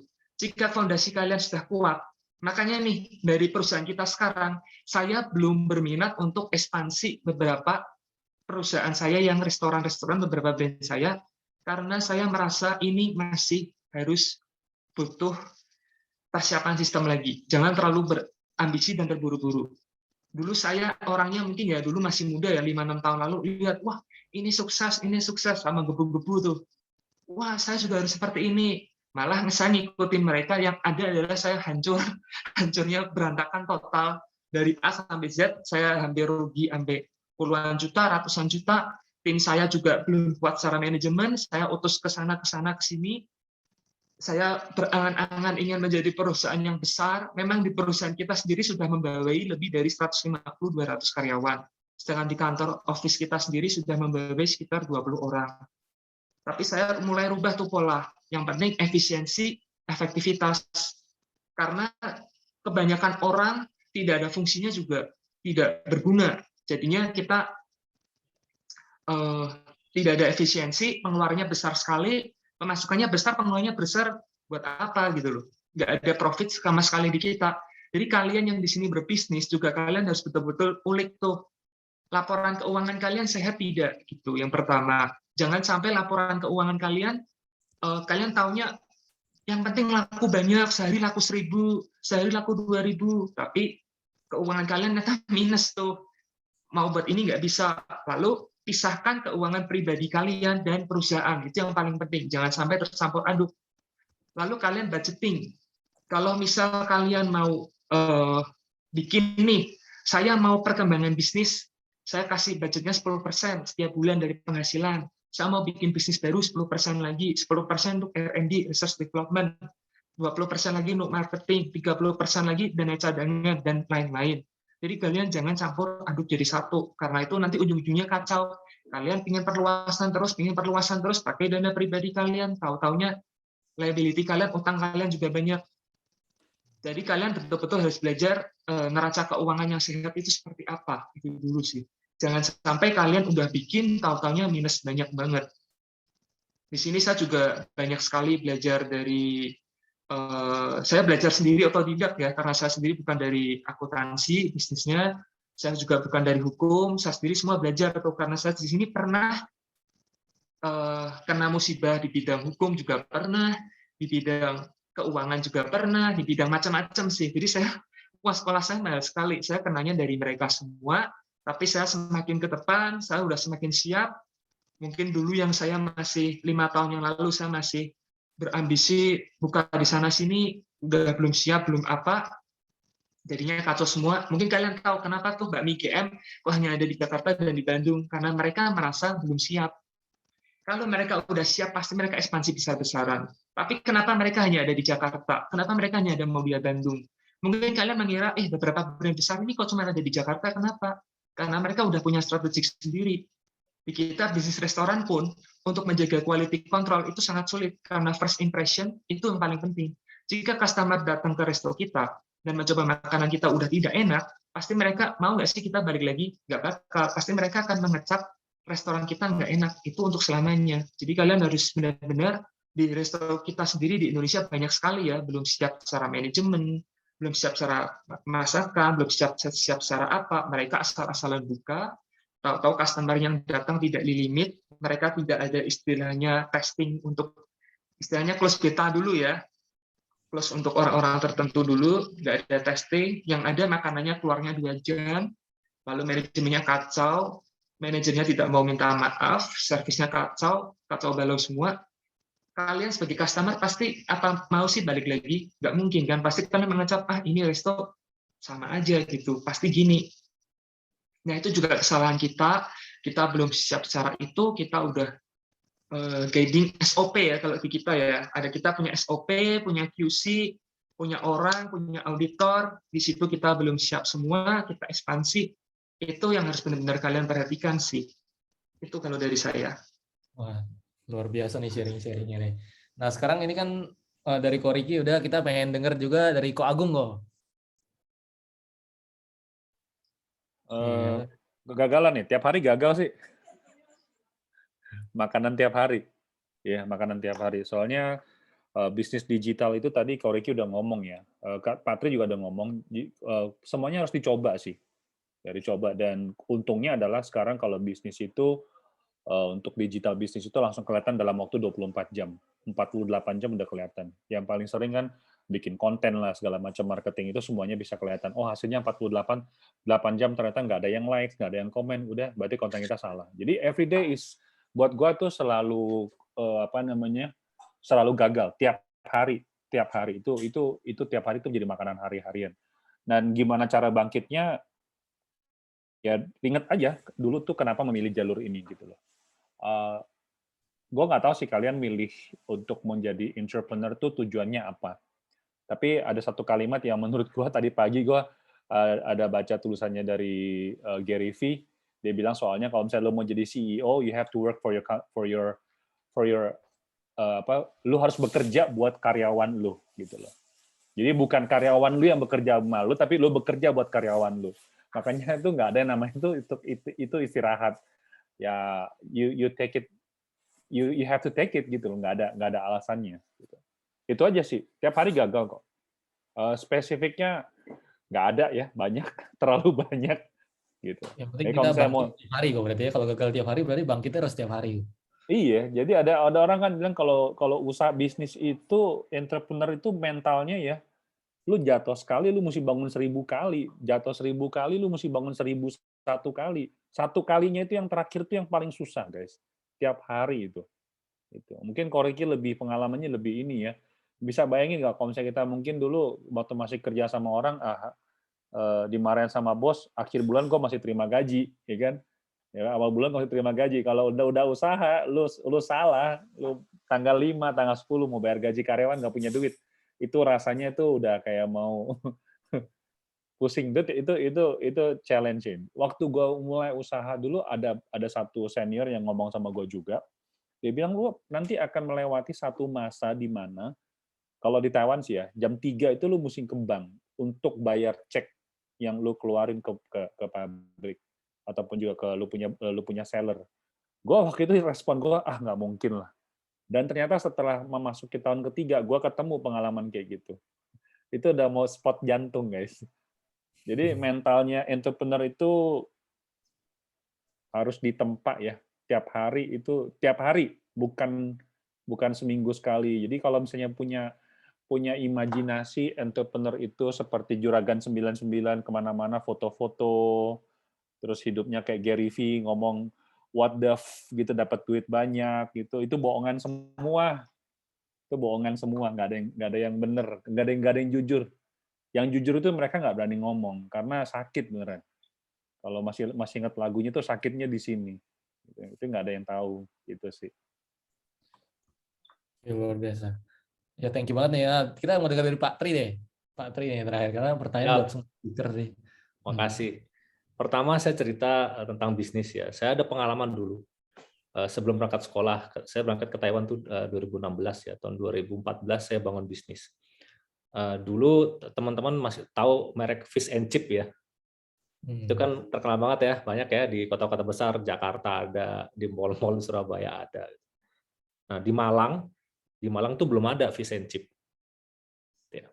Akhirnya saya mikir, gimana sih caranya? Coba sih, karena Malang kan dekat pantai gitu ya, artinya dari hulu itu pasti akan lebih mudah gitu ya. Tinggal kita main di hilirnya gimana gitu kan ya. Karena waktu itu saya patungan sama teman-teman gitu loh, bangun bisnis. Kita buat sewa kedai kecil gitu ya, persis di depan pintu gerbang kampus. Artinya kita bisa lihat demand-nya keluar ke kampus, dia bisa langsung camilan fish and chip gitu kan ya, bayan kita gitu ya. Semua kita udah setting gitu ya. Cash flow-nya berapa, keuntungan berapa, jumlah pekerja berapa, alat masak sebagainya, sewa tempat berapa, gaji, semua sudah kita hitung gitu ya. Kira-kira per bulan target berapa udah kita hitung bener gitu ya. Namanya juga baru kayak seperti kategori kita tadi ya, masih lagi hot-hotnya gitu ya, nyoba gitu ya. Tembak lah gitu kan. Jual gitu ya. Ternyata setelah jualan gitu ya, masih lebih laku gerobak lalapan di depan ruko kami ketimbang produk kami. Itu kita udah set harga supaya gimana caranya, itu jauh banget kalau misalkan kita ngomong fish and chip satu paket misalkan paling murah 50.000 ya, kita jual 15.000 fish and chip itu.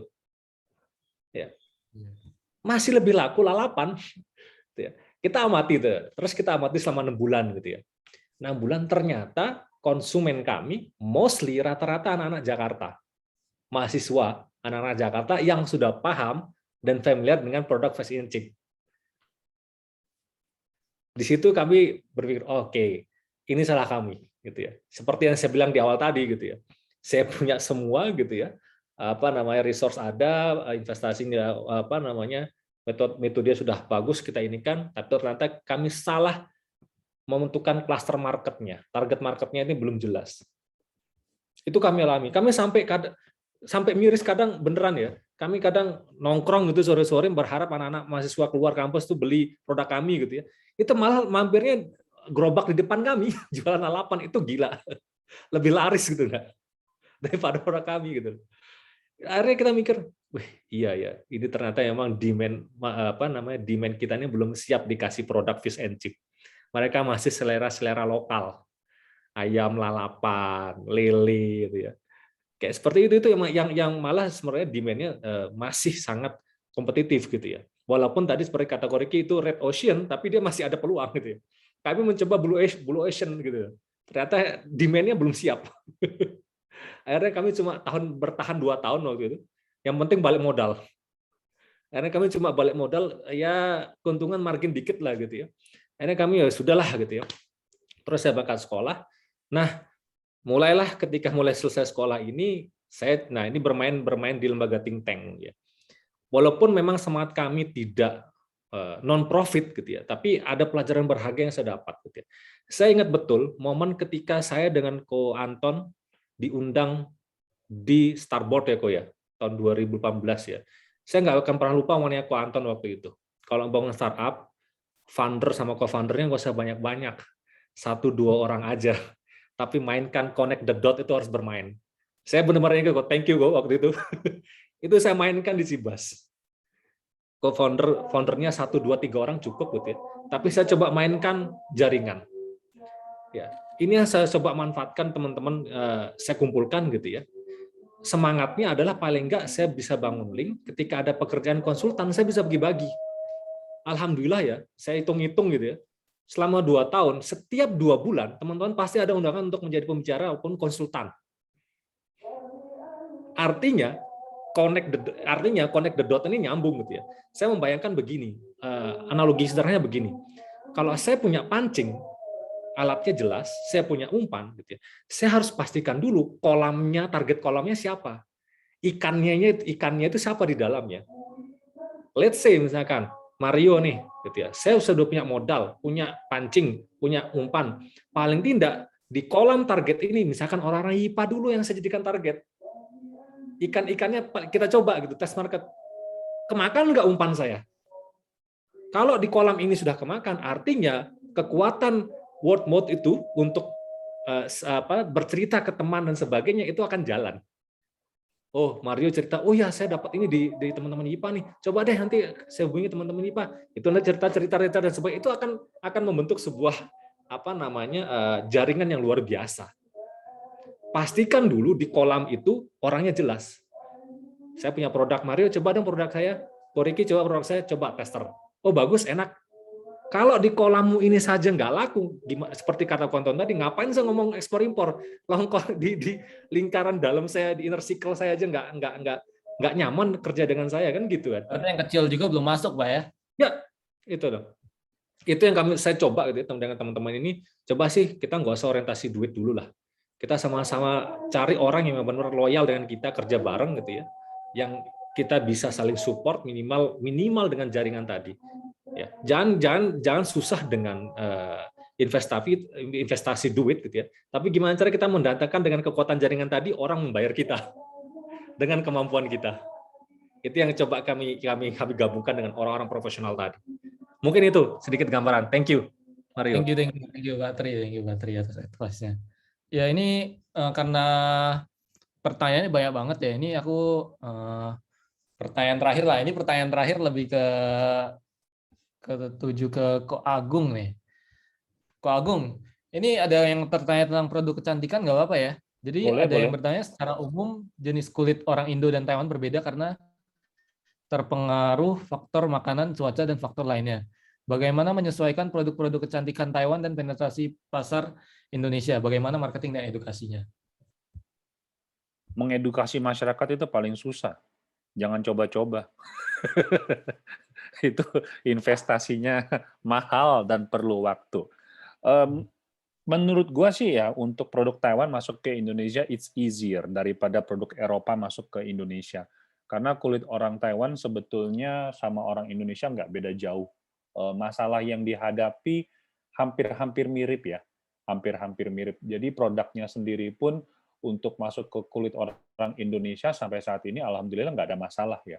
Jadi kalau dari segi ingredient-nya sih nggak ada masalah, hanya dari segi packaging yang bermasalah.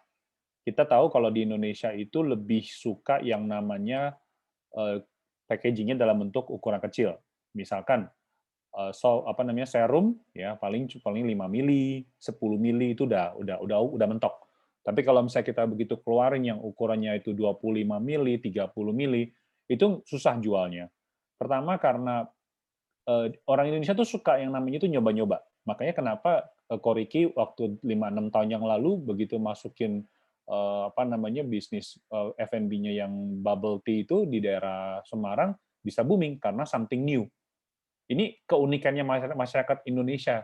Jadi memang dituntut ya yang namanya selalu berinovasi something new. Terus yang kedua adalah daya beli masyarakat Indonesia. Kalau kita memang maunya middle ke bawah, ya kita punya packaging harus dirubah. Nah, kendala yang paling besar adalah masyarakat di Taiwan sendiri itu mereka lebih suka ngeluarin kalau skincare itu biasanya ukurannya itu 15 mili, 20 mili, 25 mili, itu mahal jatuhnya. Nah, waktu 3 tahun yang lalu kita masuk ke Indonesia itu unik karena produknya Dr. Sheni adalah mandelic acid ya. Itu memang di Indonesia kurang gitu banyak yang penggunanya dan biasanya mandelic acid itu dipakai sama dokter di klinik. Sehingga mereka untuk produk ini mereka masih mencari kira-kira keuntungannya apa dan juga keunikannya apa. Nah, ada satu di Indonesia yang menurut gua itu tidak akan terjadi di Taiwan adalah di packaging ulang. Jadi mereka itu beli sama kita, habis dibeli sama kita yang isinya 25 mili, terus dibagi-bagi. Satu botol itu isinya 3 mili, 5 mili, dijual eceran gitu. Jadi kayak rokok kan bisa dijual sebatang, 2 batang kalau di warung gitu kan. Jadi menurut gua sih kalau untuk produknya sendiri nggak perlu nggak perlu khawatir ya. Yang perlu dikhawatirkan adalah mengkomunikasikannya itu kepada masyarakat Indonesia gitu sih. Oke. Nah, ini karena waktunya juga sudah mau habis, jadi aku kasih very last question lah. Nah, ini aku minta mungkin speaker-speaker kita ini memberi 5 kata untuk anak-anak muda kok. 5 words for young people. Dimulai dari Koriki dulu deh. Motivasi-motivasi apa nih yang buat kita masih anak-anak muda ini untuk maju? Jangan menyerah, coba terus kalau gagal sekalipun. Wes, mantap. Thank you. Namanya bisnis ya, ada jadi teman-teman mungkin yang lagi berbisnis, saya cuma titip pesan aja, maksudnya kalian kalau gagal jangan mudah menyerah. Saya pun di sini punya banyak sekali kegagalan yang saya alami, mungkin sampai menjadi seperti sekarang ini. Prosesnya juga banyak sekali, itu nggak semudah yang mungkin dibayangin, orang-orang sekarang ini gini, ini mah gini, tapi sebetulnya nggak seperti itu sih. Saya sendiri di sini punya ada tekanan juga, ada kalanya di saat saya hampir karena bisnis, kalau kerja ikut orang enak ya bisa tidur nyenyak, ada saya nggak bisa tidur berhari-hari. Contohnya ini aja waktu PPKM, pegawai saya ada 150 sampai 200 contoh. Kali aja standar minimum upah lah 3 juta aja. Berapa 1 bulan yang harus saya keluarkan. Nah, itu kan saya juga harus mengatur strategik apapun. Kalian di sini yang baru berbisnis, mau bisnis kuliner, kecantikan, IT, software, apapun lah, jangan mudah menyerah. Lalu jangan investasikan bisnis kalian ke satu bisnis. Mungkin ada kalanya di saat sekarang kalian harus bisa membagi bisnis kalian. Kalau sekarang saya fokusnya ke kuliner itu termasuk bisnis aktif ya. Jadi saya di sini mulai menanam ke bisnis pasif juga. Mungkin kalian yang bisnis pasif itu seperti apa sih? Investasi, kalian perbanyak waktu juga untuk investasi. Mungkin untuk trading juga bisa. Untuk kalian bangun bisnis yang menghasilkan seperti kos-kosan, toko-toko contoh ya, mungkin toko emas atau apa yang benar-benar bisnis pasif itu terus kalian tingkatin di situ. Jangan hanya mengandalkan bisnis aktif. Kalau karena terjadi sesuatu apapun seperti PPKM atau apapun, usaha kita nggak tahu ya bisa hancur ya. Sekarang pun saya sendiri di sini berpikir untuk ke bisnis pendidikan, kuliner atau selain kuliner, pendidikan, bisnis kecantikan atau bisnis kesehatan. Dan bisnis tentunya bisnis startup ya, itu saya juga lagi mengarah ke startup juga. Jadi kita harus gimana sih bikin yang menarik, gimana caranya kita bisa exit dari perusahaan kita. Mungkin kalau kalian udah tahu ya, kita di sini sebagai pengusaha, saya sendiri ke depan pengennya saya exit ya, pasti ya. Semua entrepreneur udah harus tahu lah kalau ke depan itu kita harus exit. Kalian bikin lagi brand baru, gitu lagi terus semangat aja di dalam proses kalian ini yang masih muda, pasti masih banyak jalan. Jangan terlalu terburu-buru dalam menentukan. Mungkin seperti yang tadi Pak Tri bilang ya, kita kalau sebelum memulai usaha, betul-betul tolong dikonsep dulu. Jangan terlalu asal ini nggak boleh. Kita harus betul-betul pikirin matang-matang, udah baik belum, jangan terbawa emosi. Tanya ke teman-teman kalian, produk kita bisa masuk pasar, bisa diterima dengan baik atau tidak. Minimal tanya ke 100 responden ya. Jangan cuma 10 aja. 100 dengan tipe orang yang berbeda-beda. Jangan cuma ke sedikit orang aja. Itu saja pesan saya. Thank you banget Ko Riki. Mantap. Iya. Nah, kita sekarang 5 words for young people dari Pak Tri. Oke, makasih. 5 words. Pertama, be persistent. Yang kedua, be flexible. Yang ketiga, be reliable. Keempat, competence. And the last and very important is be tolerance. Ya, with the others. Oke. Itu mungkin 5 kata penting gitu ya kita sebagai bangsa Indonesia yang luar biasa, masyarakat yang majemuk gitu ya. Anak-anak generasi muda harapan bangsa yang harus tetap saling mendukung satu sama lain. Saya kira itu, Mario. Thank you. Mantap. Nah, kita dengerin 5 words for young people dari Ko Agung deh. Dari Ko Agung. Oke, dari young people. Udah tua Dari young people untuk young people kok. Oh iya. Dari young people untuk young people. Kalau gue sih bilang ini maraton ya. Maraton, terus begitu see it for 10 years from now. Kalau misalkan memang mau bisnis, see it as 10 years from now. Jadi jangan keburu-buru melihat, wah ada ini orang bikin konten atau bikin bisnis, padahal cuman repost di TikTok, joget-joget dapat duit, wow kenceng banget. Terus mereka sukses gitu loh. Ya nggak tahu ya sebenarnya mereka itu dulu mereka udah menanam berapa lama. Jadi kalau misalnya memang mau berusaha, mau bisnis, lihat 10 tahun ke depan. Terus yang kedua, belum tentu berbisnis itu akan membuat kalian bahagia. Terus yang ketiga, ya know yourself itu lebih penting sih.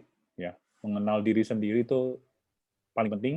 Dan yang keempat adalah investasikan diri sendiri. Itu investasi yang nggak bakal ada ruginya, yaitu belajar menginvest sesuatu yang kita nggak ngerti, kita pengen tahu, ambil kursus segala macamnya, gitu loh. Yang kelima adalah sabar. That's it. Mantap. Ya, teman-teman, ini kita udah belajar banget lah hari ini dari ketiga speaker yang sangat luar biasa ini. Nah, ini kita ucapkan terima kasih dengan cara apa ya? Dengan cara ngasih ngasih reaction nih, ngasih jempol. Atau tepuk tangan juga boleh, tepuk tangan atau jempol lah. Ya kita makasih banget lah atas waktunya Ko Riki, Ko Agung, Pak Tri semua untuk hari ini. Nah sekarang kita udah ada di penghujung acara. Nah kita ini aku minta teman-teman buat nyalain kamera dong. Kita mau foto-foto nih. Ya kamera, background juga dipasang. Ya kita mau foto-foto dulu nih. Ci Shirley boleh tolong bantu foto ya Ci Shirley ya. Oke. Ya udah kita langsung udah semua ya. Ya cabut lah. Jadi gue hitung mundur 5 buat page 1 dulu. 5 4 3 2 1. Oke, thank you. Sekarang page 2.